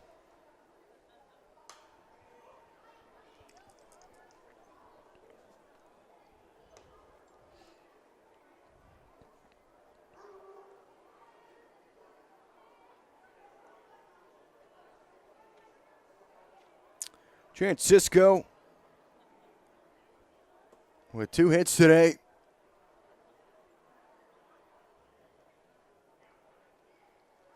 The payoff to Cisco.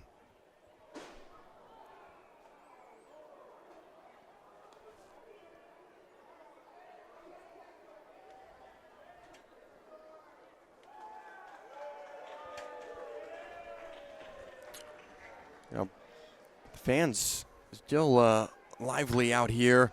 Smoke to right field. Head under it to make the play. Monarchs go 1-2-3, 2 strikeouts from the local product in Nate Webb.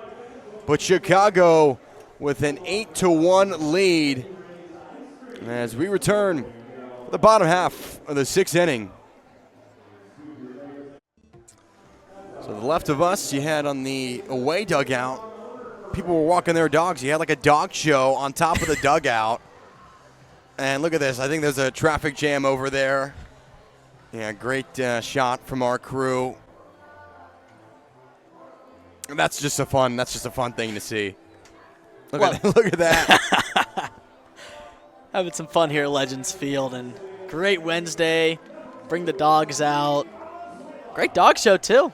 I can't even decide a favorite, but you know, I'm pretty biased towards the pit bull boxers. I don't know about you, but yeah, it looks like that's like a French bulldog, and he was waving towards the players. And also, Sahid Valenzuela will lead off here in the bottom of the 6th. Stephen Lacey back on the mound, 64 pitches, 4 strikeouts. He's gone 5 innings, and he's really had a good command. He really has, only averaging around 12.5 pitches per inning, so he's been able to get out of them quick. If that's getting him on the ground or just trusting the defense.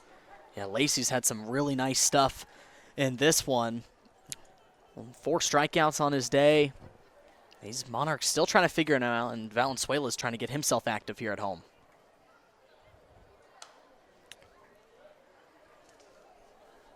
Yeah, chilly night. It's turned into the 56 degrees, and fans still have their drinks in their hands, and it's a perfect time to tell you Rogers Wholesale Liquors is Kansas City's go-to for good times. For generations deep, Rogers Wholesale Liquor has been keeping KC hydrated for over 60 years. No matter what you're celebrating, do it with Rogers Wholesale Liquors. Please drink responsibly. And the 1-2 to Valenzuela, and he goes down swinging. That's the 5th strikeout from Stephen Lacey. And Valenzuela just not his best night so far at the plate. Really not. He's been itching to get something going. 0 for 4 yesterday with 2 strikeouts, and just another result for him today. Hopeful that he gets back on track. But Lacey, man, just like you said, the command and the control from him through 5 innings. His stamina and composure is still there. I'd say about like 70-80%. So this is the start that the Dogs were really hoping for, as they're also sitting at 2-2 around that middle area in the East Division. So they're looking to get back into winning ways. 4 hits in total for Kansas City, but a guy that's responsible for 2 of them is Grant Richardson. He singled to right in the first inning and doubled to left center in the third. Had that RBI, which brought home Bissonnette.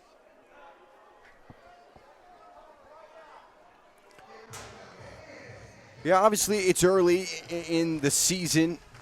Sioux Falls leads the West Division at 4-1. Fargo-Moorhead at 4-2, and Kansas City currently tied for third with Sioux City at 2-2. They're a game and a half outside of first place, but only 4 games down. I mean, you got 96 more to go.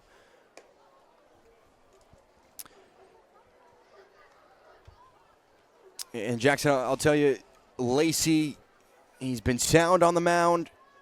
Up ahead in this count, down in this count, 3-1. Richardson belts one into right field. That rolls towards the wall. Sapicki charging after it. Richardson stands up at second. And once again, Grant Richardson with his 2nd double of the night. Have a day, Grant Richardson. Up and in fastball, got all around it.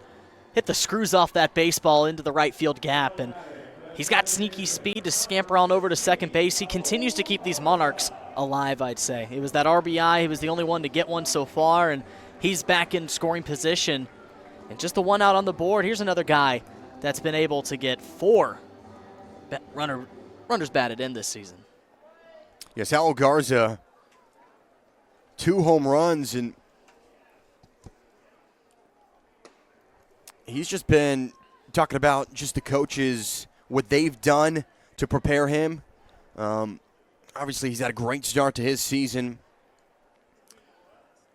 Yeah, he's batting a 188, but when he's made contact with it, he's been out of the park for 2 of the 3 hits.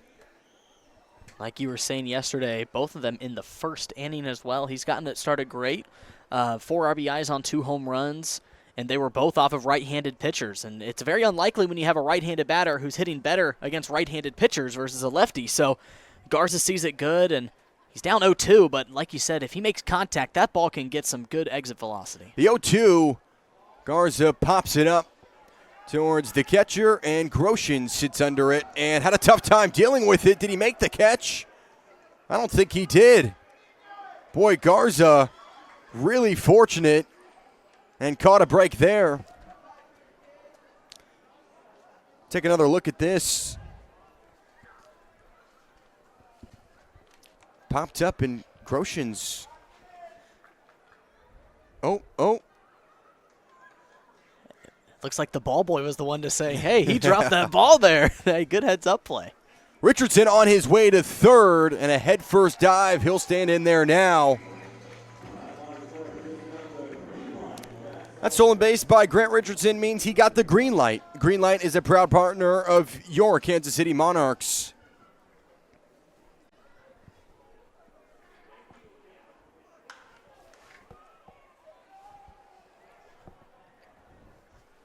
Garza flies out to the right side.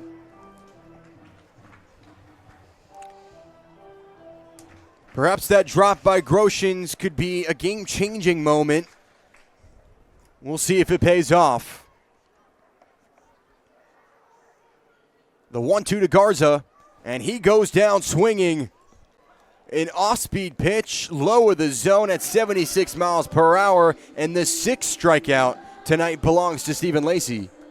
Went back to the slider. That thing is nasty. You can see it just cut from east to west in the bottom half of the zone, and Garza just was wanting to get under it, but that ball cut at the very right time to exit that bottom half of the zone, and a crucial second out gotten back for the Dogs.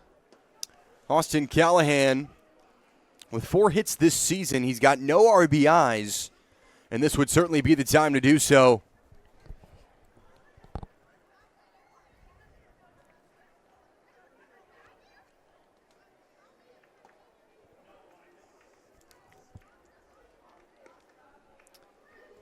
Callahan struck out swinging in the 2nd, and he grounded out to the pitcher in the 4th.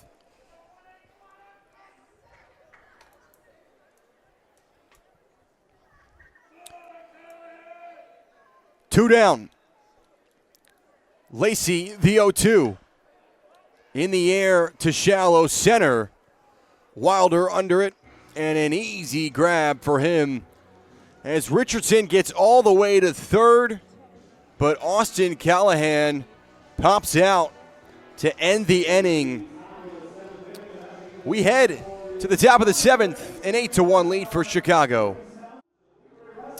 Nate Webb returns on the mound for the 2nd straight inning with 2 strikeouts so far, and he'll face the cleanup batter Aaron Altair to lead off. Altair, Groshans, and Fuentes 4, 5, and 6 in the order, and Chicago 5 runs in the 3rd, 3 runs in the 4th, and Jackson, all it took for them was 2 big innings, and that's where we stand, a 7-run lead.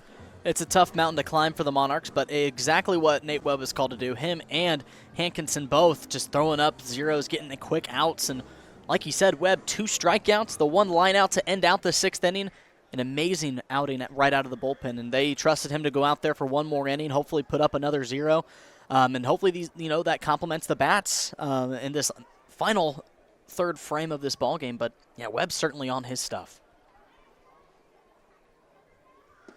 Aaron Altair.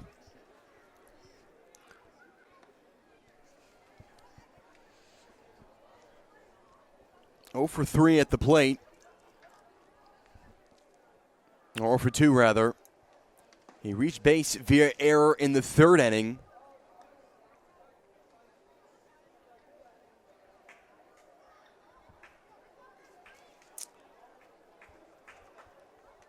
Two balls, no strikes. The 2-0 is high. Midland Radio is the official communication sponsor of Monarchs baseball, headquartered right here in Kansas City. Midland has continuously been at the forefront of two-way weather, business, and emergency radio technology to keep adventurers and families connected and safe. Nate Webb, 4th pitcher we've seen for Kansas City. 2 strikeouts so far. Now way down in this count. Sliced into right field, head charging over to it, reaches out and makes the grab.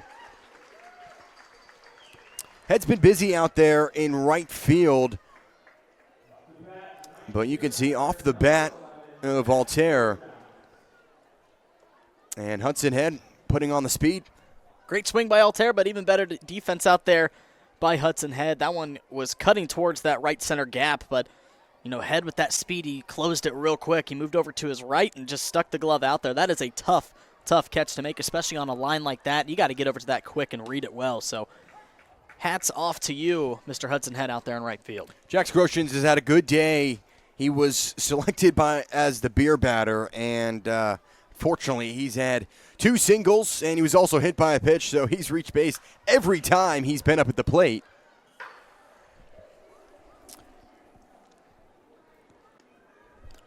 Here you go. This is the start that you wanted on him. Quick 0-2 here for Webb. We'll see if this is the break for your beer batter of the game.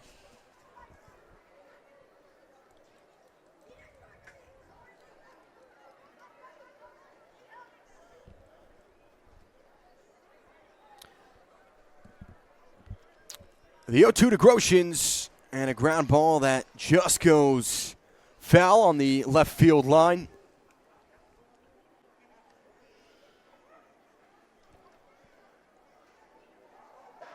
Batting a .263. He's had 5 hits in total, 3 here tonight, or 2 here.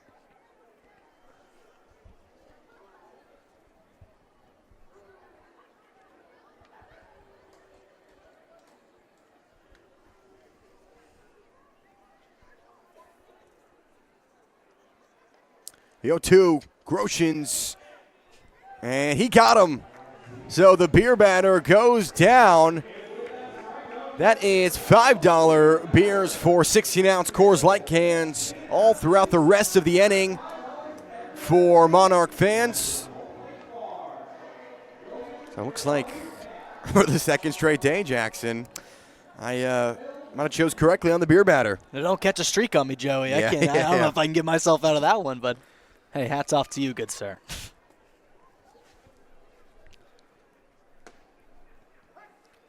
So Nate Webb with his 3rd strikeout. Really impressive day from him. He's gone an inning in 2/3. Here with 2 down on Brian Fuentes, who was the hero in the 3rd inning with that grand slam. And now Lindsley, boy, he's getting up. Calfa Pietro wants to talk things over with him.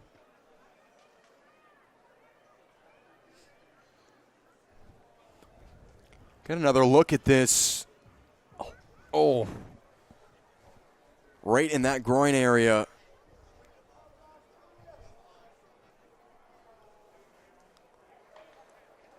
That's going to sting. It's just going to take a little time to walk it off. He was trying to catch Fuentes down in the zone on an off-speed pitch. Lindsley, I mean, he has done a great job behind the plate blocking him, and that's just probably the one spot you don't want to block it in. But, yeah, it looks like he's okay. Let's see if he can get out of this inning. Yeah, that'll take a little bit of time, but he'll be back. 2 down, the 0-2.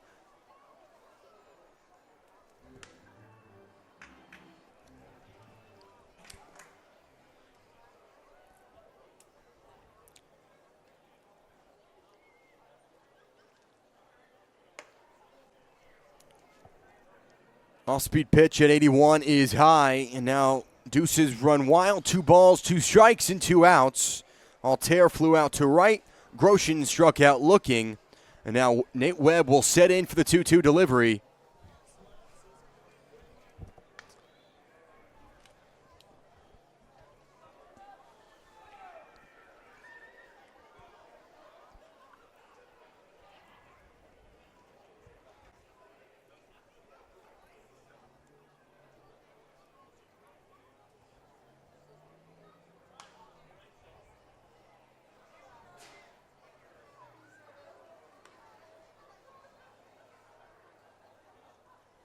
Yeah, it's a good pitch there by Webb. Went from high to low, trying to mix up that location.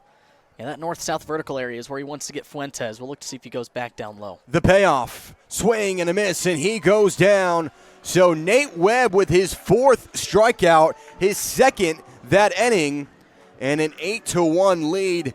Webb just has been exceptional on the mound. We head to the bottom of the 7th inning, 8-1 Dogs over the Monarchs. Trevor Boone to lead off the bottom of the 7th. 7th inning stretch is done, and we're underway in the bottom half of this inning. Jackson, it's 5 hits for the Monarchs, 1 run, which came in the bottom of the 3rd. Since then, Stephen Lacey has thrown 3 straight scoreless innings, and he's back for once again. He's gone 6 innings, 6 strikeouts. 6 strikeouts, and he's been exceptional. He has. It's Monarchs definitely, they've gotten good 5 hits off of him, but those 5 hits, quickly erased by Lacey's ability to just get himself back into the zone. So I'd like to see maybe, a streak of maybe some walks and hits, and here's a guy to start it who has been hot in last night's game. He's a little cold 0 for 2 today, but see if he can get something going for the Monarchs. Yeah, he flied out to left in the 2nd inning, and then he struck out looking in the 4th.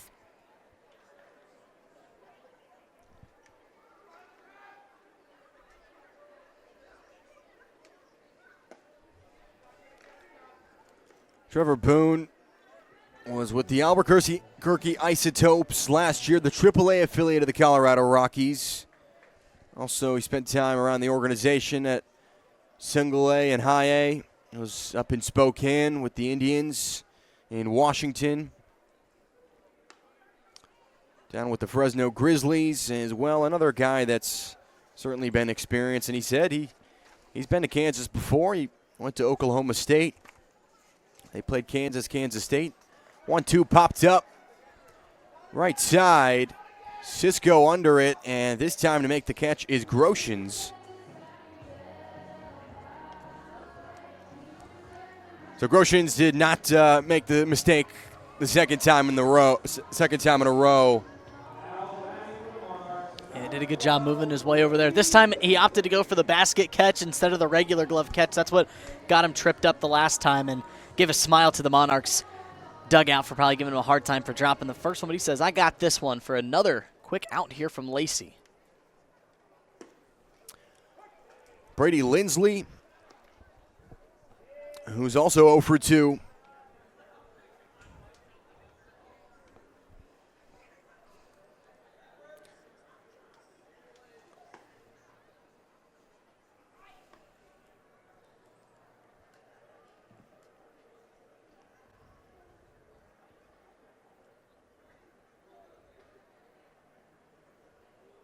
Really just appreciate all the fans for staying out here. And Monarchs obviously down 7 runs on a cloudy 56-degree night, but really dedicated fan base, and we really appreciate everybody not only for tuning in but also being out here at the ballpark. So glad baseball's back at Legends Field. Such a bright future ahead for this Monarchs team here this season. Ton of talent. A 2-2 and a ground ball towards Harris, and a routine play at first. But, Jackson, it's just been that type of night for this Monarchs team offensively. Making contact, but just not getting through. It's actually the exact way Lindsley was retired on his last at-bat back in the fourth. A sharp liner on the ground over towards Harris at second base. It just good contact from him. I feel like that's the way that this game has gone, like you said. Just almost there, but not quite there. Hudson Head struck out swinging in the third. He flew out to left in the fifth inning.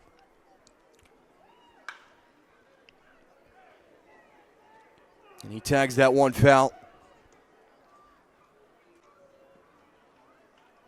Final game of the series tomorrow against Chicago at 6:35, and then the Monarchs welcome in the Lincoln Celt Dogs. Popped up high towards right field, and Sapicki waves it off, and DiGiacomo with the catch.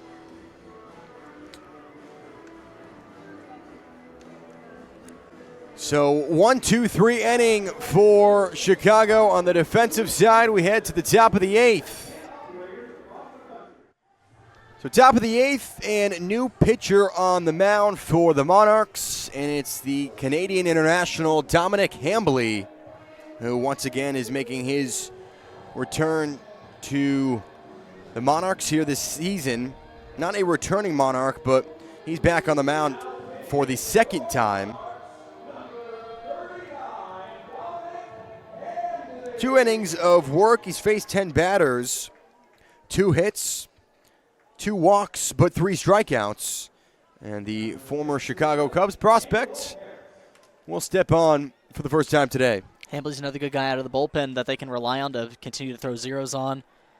10 batters faced, only 2 hits. I mean, that is impressive stuff. 3 of those strikeouts, so look to see how he can debut his home season tonight here.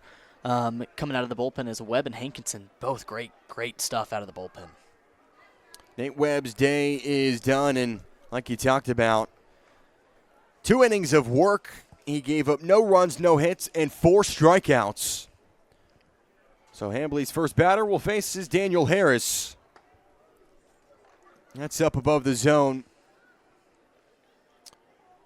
Yeah, it's a 6-game homestand here for Kansas City obviously finishing up with Chicago tomorrow. Then they welcome in the Lake Country Dockhounds, rather. Then they go on the road to Lincoln. But a lot of baseball left here for the rest of the week in Kansas City.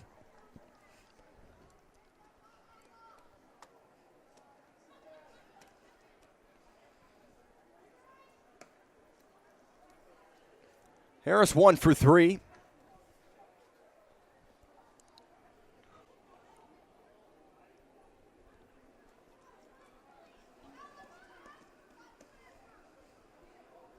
The 3-1. And Hambly's first batter he sees, he walks. So Harris on his way to first. Hambly's a guy out of the bullpen. He averages a 1 walk an inning. His current strikeout to walk ratio 3-2. So it's a guy who can definitely find the zone, but he's definitely not as locked in, around the edges. So if he's going to miss, it's going to be a little bit more than a guy like Webb or Hankinson. But it's a guy who's a great defensive pitcher. It's a reason he has a 0 ERA. Crack towards left field, and Richardson ranges over to make the catch. Yeah, funny enough about Dominic Hambly. He's drafted right out of high school by the Chicago Cubs in the 18th round of the 21 draft. Youngest player on this Monarchs roster. Only 23 years of age. Has a lot of upside, the right-handed pitcher. So bottom of the order with C.J. Sapicki.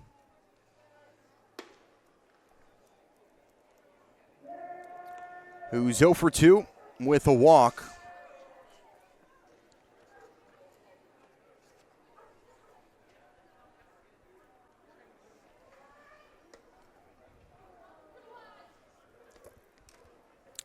Hambly committed to Oregon State, but he chose not to sign.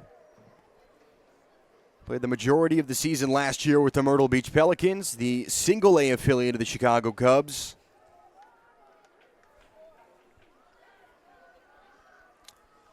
Pitched in 21 games. He tallied 38 strikeouts.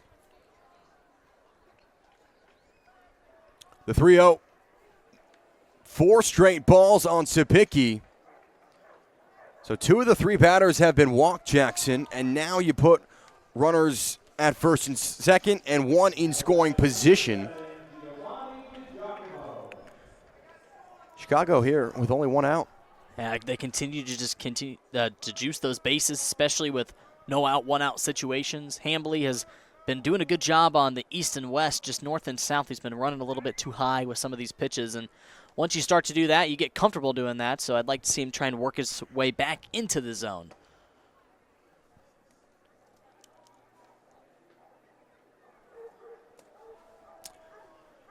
To Giacomo, 1 for 3 with a walk.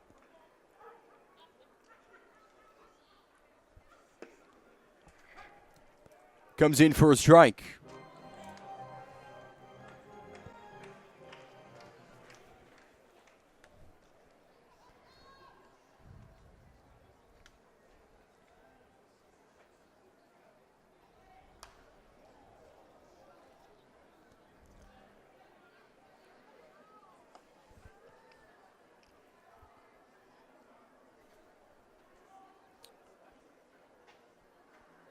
So Sapicki stands at first, Harris at second.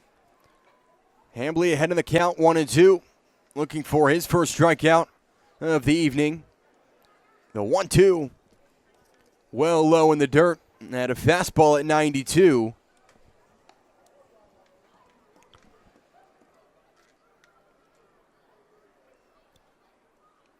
Once again, another chilly night, but it's, mid-May.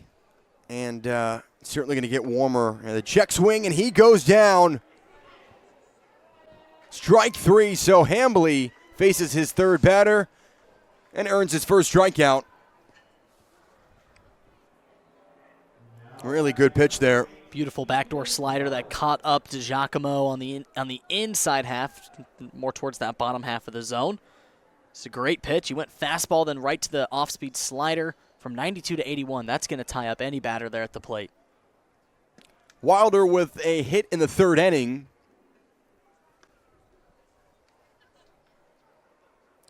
was also able to get home in the fourth.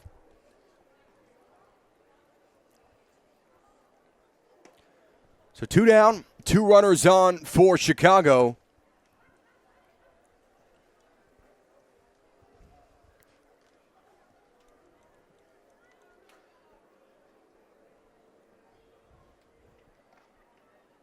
The 2-0.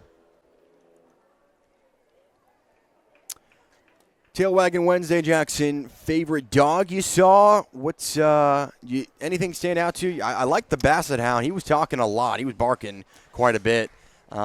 Anything stand out to you? Man, you almost stole mine. I liked the Basset Hound. I also saw a bulldog over there on the third base side that I really liked. It almost looked like my old dog.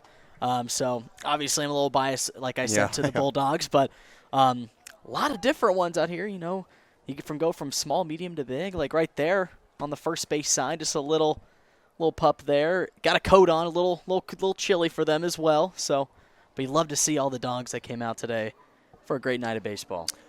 And the Chicago Dogs certainly showed up. But also remind you, tomorrow it's Thirsty Thursday, so $5 16-ounce Coors Light cans. Bouncer towards Bissonnette. He charges at it and can't make the play. The ball went out of his hand.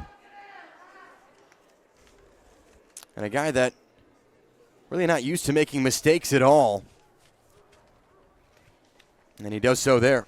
Very on the outermost corner of the zone. He punched it out and just, I think Bissonnette was worried about the throw before he even gloved it. Just the transfer wasn't there, and everybody can't be perfect in this game. But, you know, Bissonnette is a great guy there out in the defensive side. He'll get out of that.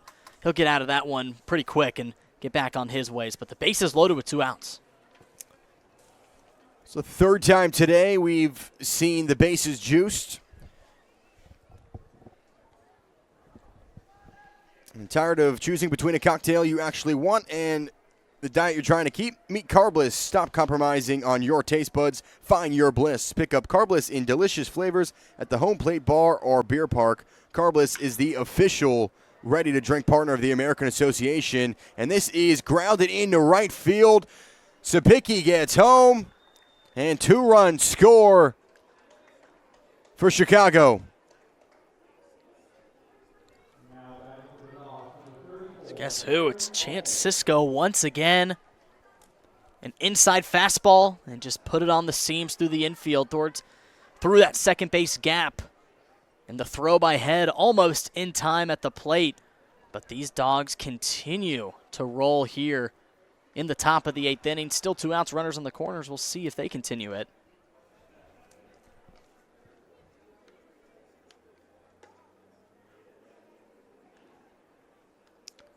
So 2 score for the Dogs.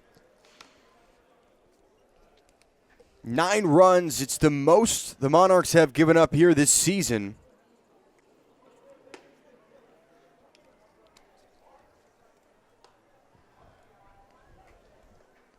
Or 10, rather.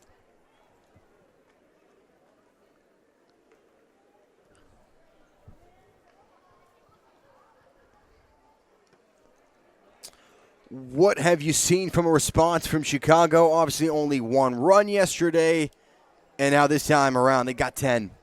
It's been that flip of the mentality with runners in scoring position, the aggressiveness around the zone, their ability to get good contact, and I feel like those mishaps yesterday, they had good contact yesterday, and they just weren't working out. I feel like the Monarchs are kind of getting that taste today, and now the Dogs are, just finding those gaps a little bit easier. I feel like the defense has been there for the Monarchs. Just the Dogs have been really resilient about finding those in through the infield and especially in the outfield. Very smart baseball, smart around the base paths, and just very patient at the plate, getting themselves a good hitter's count. So, I feel like offensively this is, one of the best ways to watch an offensive team play baseball is through this Dogs team tonight. Dominic Campbell, he's young, and it looks like a call to the bullpen for the Monarchs. 2 runs here scored in the top of the 8th.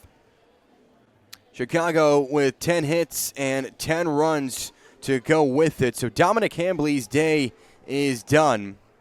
He went 2/3 of an inning, gave up 2 hits, 2 runs, 2 walks, and a strikeout. One of the unlikeliest of pitchers, Alvaro Gonzalez, Jackson, and he pitched last season. He did for the Kansas City Monarchs back in last season in the 2025 season. 2 innings pitched, no hits, no runs, just the walk and no strikeouts. But back in 24 and 23 with Lakeland, he also pitched a total of 3 innings, 3 strikeouts, and only 4 hits. So Gonzalez is, an unlikely one, but with 2 outs, they're probably just looking to get an out here. And, he's a guy who will probably just put it in the zone and just, rely on that defense.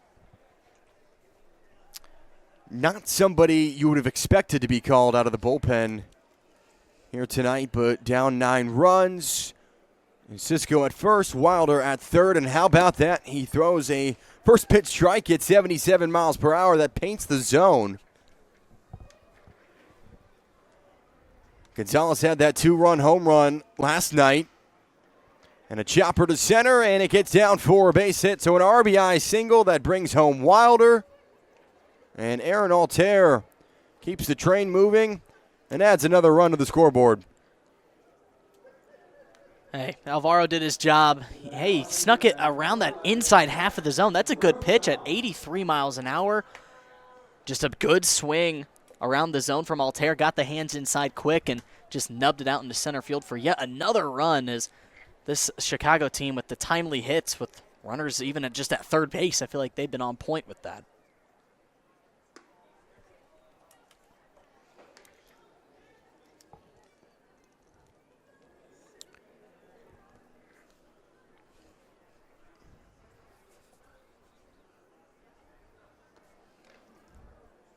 Yeah, that one was thrown at 51 miles per hour.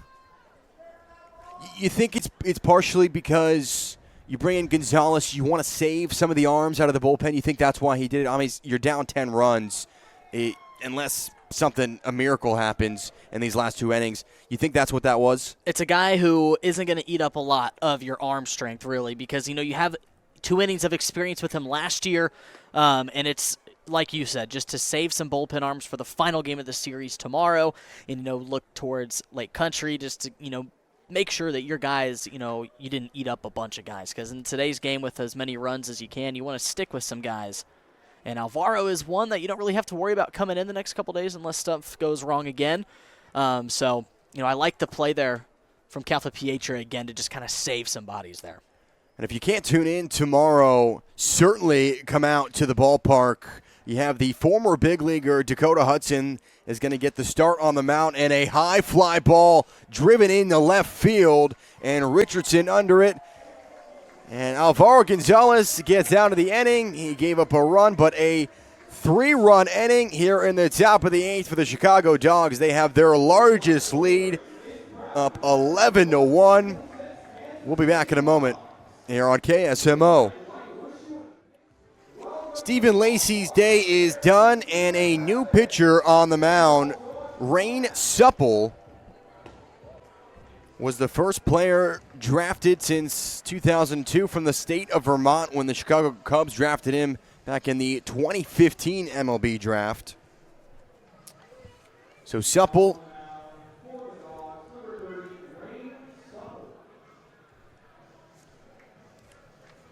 he'll step in and only had 1 inning pitched this year, faced 3 batters and 1 strikeout. But how about the day from Stephen Lacey? 7 innings of work, 5 hits, only 1 run, and 6 strikeouts. So the Jackson, Mississippi native certainly had a day on the mound. He sure did. And, the Dogs sitting around that middle part of the East, much like Kansas City, they were looking for a good start today to propel them here in the middle game 2 of this series, looking to try and take it tomorrow, but that's exactly what you wanted out of Stephen Lacey. 6 strikeouts, no walks, impressive stuff from him, quick innings, and yeah, he really was the reason that these Dogs have been able to be so comfortable. Ground ball through into right field, and Bissonnette leads off with a single. Yeah, Supple, a guy, and you see Josh Bissonnette only player to cross home plate here today, and he starts off with a single. But Supple, a guy that went to Wake Forest, drafted in the 13th round by the Colorado Rockies.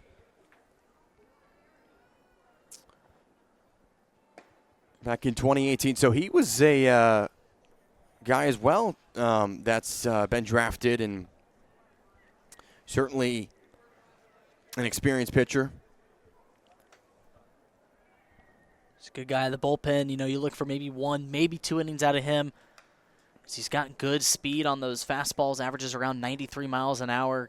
We saw a good off speed as, Bissonette on that fastball was inside. He just muscled his way out of that one. But this is a guy to just put another 0 on the board. And even if runs come across, I mean, it's no problem right now being up by 10 runs for these Dogs. So Supple just looking to get some outs on the board, but good start for the Monarchs. Marcus Smith with a single in the 3rd inning. He's 1 for 3 at the plate.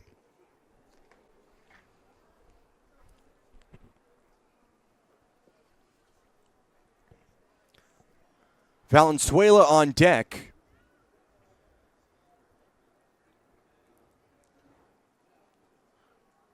The 1-2.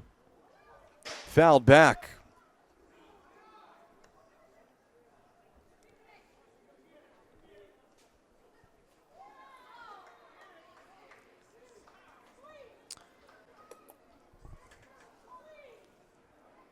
Smith had that RBI triple yesterday in the 3rd inning.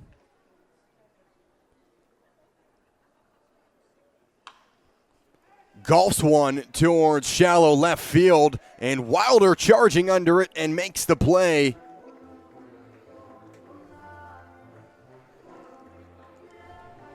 Really got under that.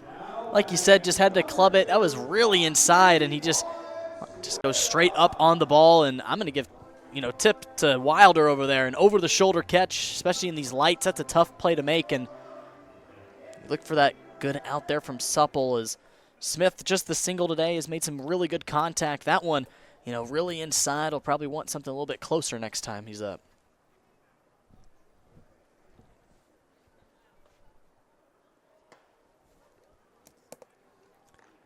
Valenzuela will take a 95-mile-per-hour fastball outside of the zone. Boy, 95, he's got a lot of speed. Yeah, him and Pfeiffer today are probably the 2 fastest pitchers I've seen in the 93 to 96, probably what Supple's got. Pfeiffer over in that 95, 97 range. So, especially out of the bullpen, these guys have been waiting all day. Their arms are, they're loose for a little bit. But some of these guys, they got sneaky velocity, and especially whenever you can slow it from 95 into those mid-70s on a changeup, it can be really hard for these batters to adjust. But, a quick fastball, it's good stuff from Supple. The 1-1. And a wild pitch that advances Bissonette. Put himself in scoring position.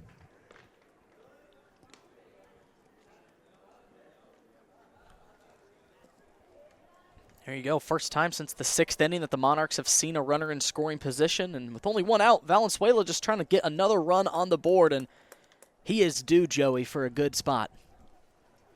Really had that impressive preseason. Those exhibition games against Fargo Moorhead where he went 3 for 5 his first time here playing at Legends Field.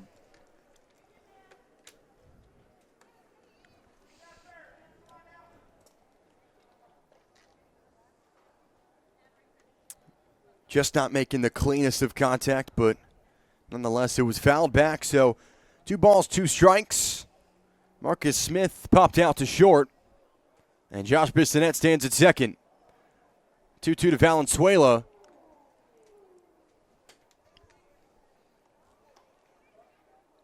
He'll stay alive. Yeah, good protective swing. That pitch just hit that outside part of the zone. That was going to be a called strike if you watched it. So in this moment, 1 out, Bissonette on second. You want to get yourself an opportunity as a lefty to see another good pitch from Supple, who's a right-handed pitcher. Just see if you can poke something out there. Get Bissonette on home.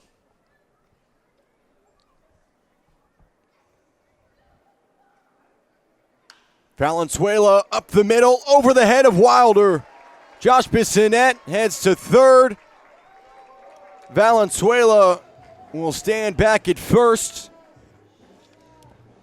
That's a way to keep the inning going. Only one down. You got runners at the corners. Perhaps your best hitter of the night so far, Grant Richardson, is due up, and maybe they can cut it to this lead.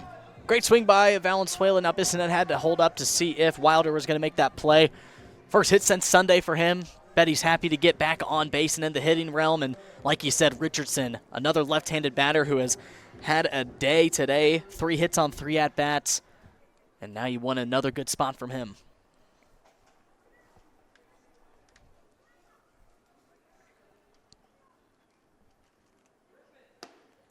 Grant Richardson is 3 for 3. His last 2 times at the plate, he's recorded a double.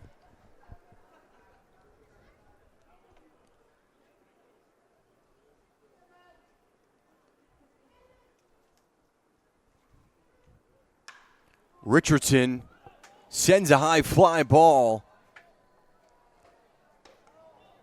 out on top of the tent.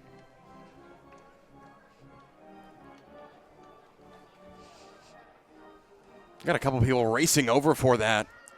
That's always a souvenir to grab a foul ball. And you remember going to games as a kid and you always bring your mitt and stuff like that. It's just part of the experience, and there's nothing like it. No, nothing like it at all. I mean, I remember as a kid, me and my brother would bring our gloves to whatever baseball game we were going to in hopes that one day we'd catch a foul ball. I've only gotten foul balls tossed to me from players. I've never actually caught one on the fly, but, you know, it's still a dream of mine.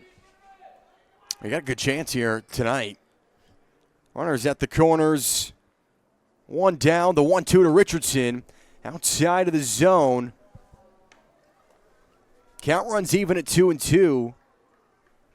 Chicago's got to be a little bit careful here, Jackson, with Saul Garza on deck.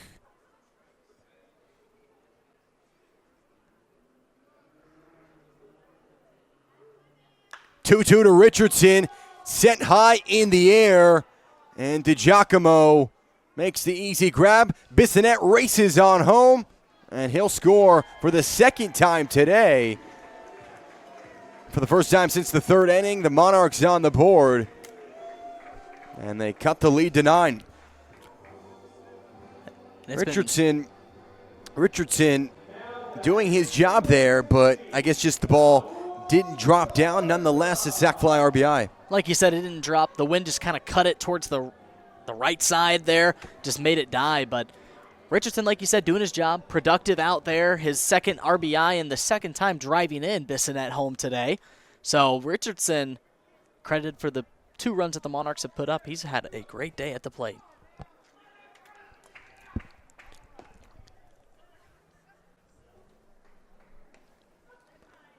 Saul Garza, here with 2 down.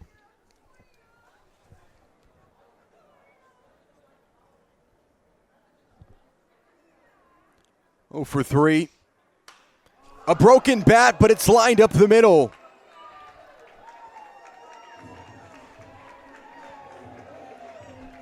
Boy, that looks like the part of the bat. Get another look at this. Just bang right into the shortstop position where Wilder is. Look how far that flew. Man, that was a great swing by Garza.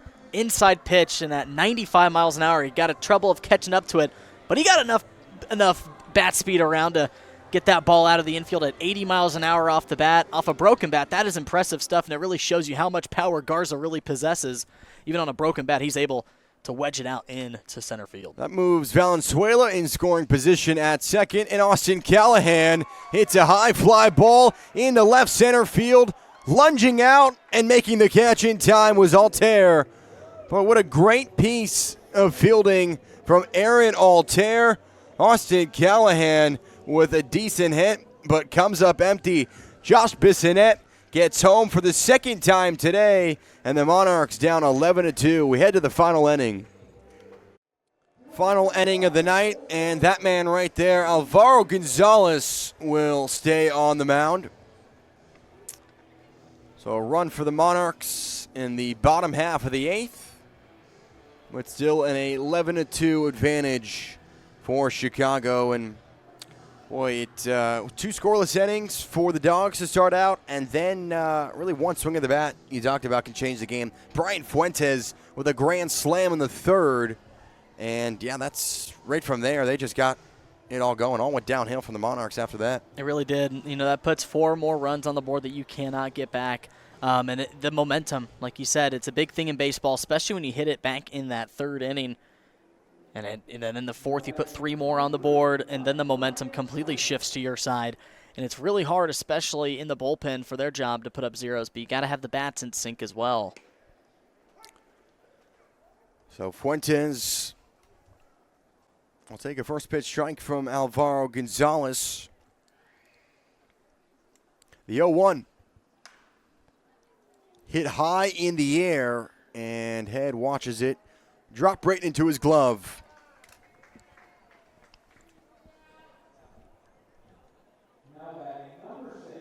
It's a good start there, good defensive at bat. Just 2 quick pitches and an out. That's exactly what you want from Gonzalez. Just get your bats back up as quickly as possible and save those arms out in the bullpen. So I like what I've seen from him.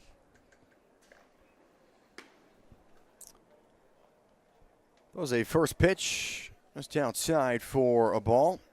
Had some speed on that at 86.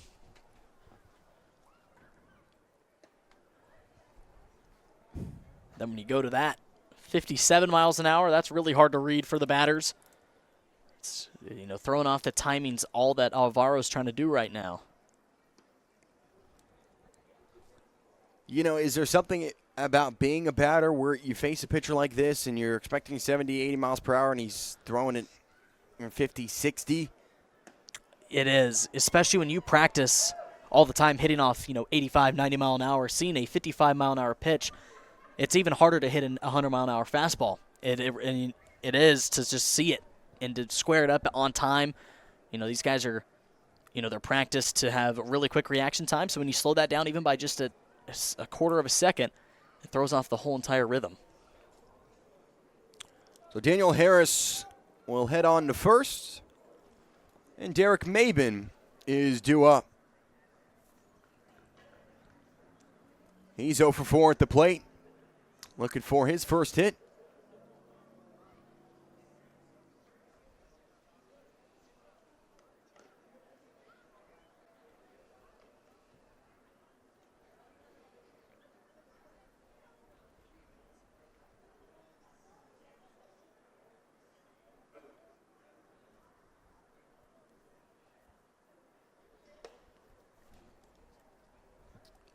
And that goes across for a ball. Well, Jackson, if Kansas City can't put together a 9-run inning in the bottom half of this inning, is sent in the air high on the right field line, and Head once again makes the grab. And Chicago's going to win this game to tie up the series, all to play for tomorrow night on Thursday night. Dakota Hudson starting at pitcher, so a lot to play for, and the series up for grabs. That is one thing. You tie up a series on a 3-game, whoever gets that last one, is going to have that upper hand in their respective division. So obviously visualizing tonight is going to be important for these Monarchs. Those at-bats that didn't go their way, maybe seeing some pitches that they didn't see before, or wanting pitches that they did see. So and you flip that into tomorrow with a different mindset and take today's losses, turn them into lessons. That's always what I was taught. And just, to be a goldfish as quickly as possible. Forget about today. Go into tomorrow and, be the team we saw last night.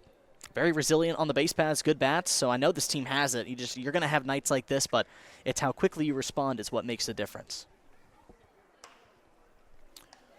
Right into the glove of Trevor Boone for the third out.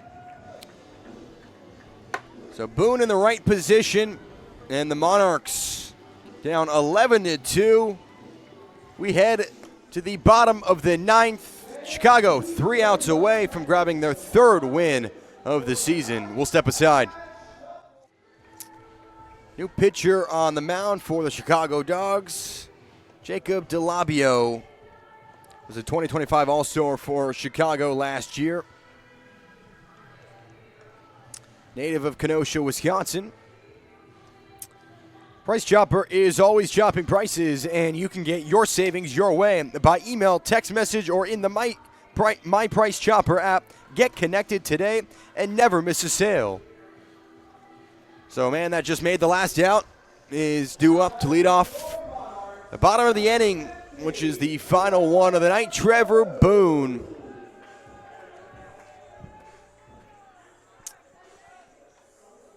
So Chicago 3 outs away. Jackson and Trevor Boone, who's 0 for 3.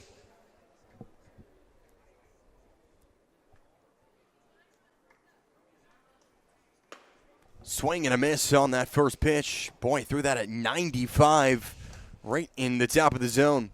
Yeah, DeLabio's got some good downstretch motion, especially that fastball. If you're averaging 95 right out of the pen, I mean, that's impressive stuff. And you slow it down with an off speed like that at 82. That's tough to read for Boone, and he's had 2 good flares out to the outfield today, and he's a good fastball hitter. So if he goes contact on 95, I mean, can have some damage. 2 to Boone, and a check swing up, and Trevor Boone takes 3 straight strikes and strikes out.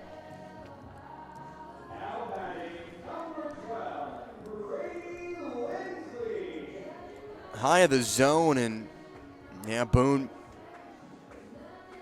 a little bit frustrated on that one. It's just been that type of night for him, but we know he'll respond in a big way. He always does.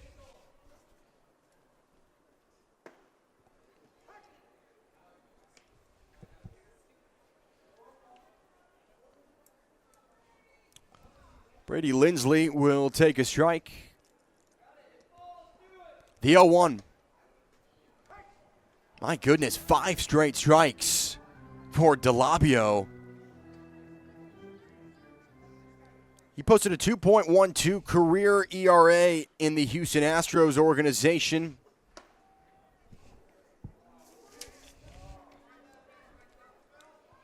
A guy that's a native of Kenosha, Wisconsin. He went to Carthage.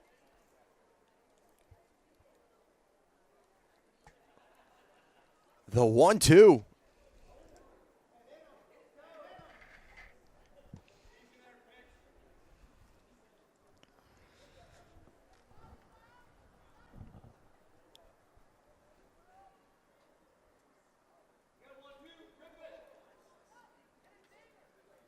Two balls, 2 strikes here, 1 out in the bottom of the 9th, and Lindsley goes down. So the Dogs 1 out away.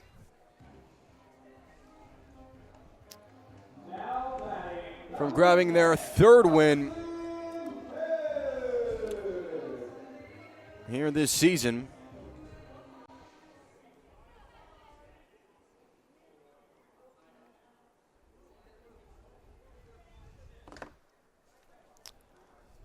So Lake Country, the Dockhounds look like they're going to lose tonight.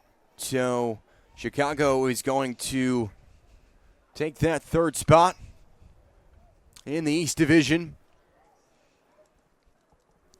Hudson Head, perhaps the final batter of the night. 0 for 3 at the plate.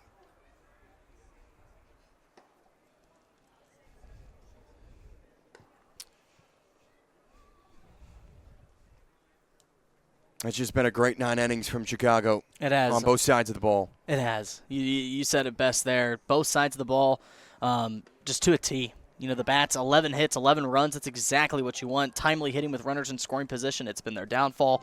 Today they flipped that script. And then the pitching, we were talking earlier.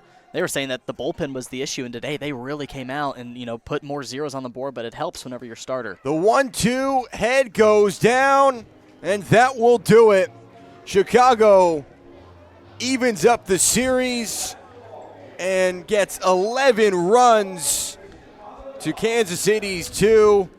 And the Dogs will improve to 3-2. The Monarchs to 2-3. We'll be back here on KSMO.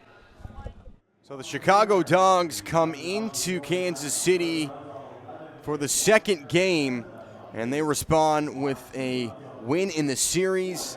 5 runs for them in the 3rd 3 runs in the 4th. It started off with Brian Fuentes, a grand slam.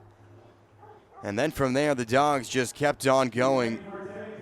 3 runs in the 4th, and then you had 3 runs in the 8th inning to get 11 runs total. Kansas City, for them, it was Josh Bissonette who crossed home plate twice today. Had an RBI, 2 RBI day for Grant Richardson. In the 3rd, had that RBI double, and then also in the 8th inning, Jay Groom got the start on the mound, went 3 innings, gave up 5 runs and 5 hits, but Stephen Lacey, boy, what a day he had, and a guy that really came up big on the defensive side for Chicago. Dogs were able to get it going early when DiGiacomo scored, and that was the swing of the night from Brian Fuentes, a grand slam. And that was really what did it in for Kansas City. But for my partner, Jackson Phelps, myself, Joey Fear, and my entire crew, saying so long here from Kansas City.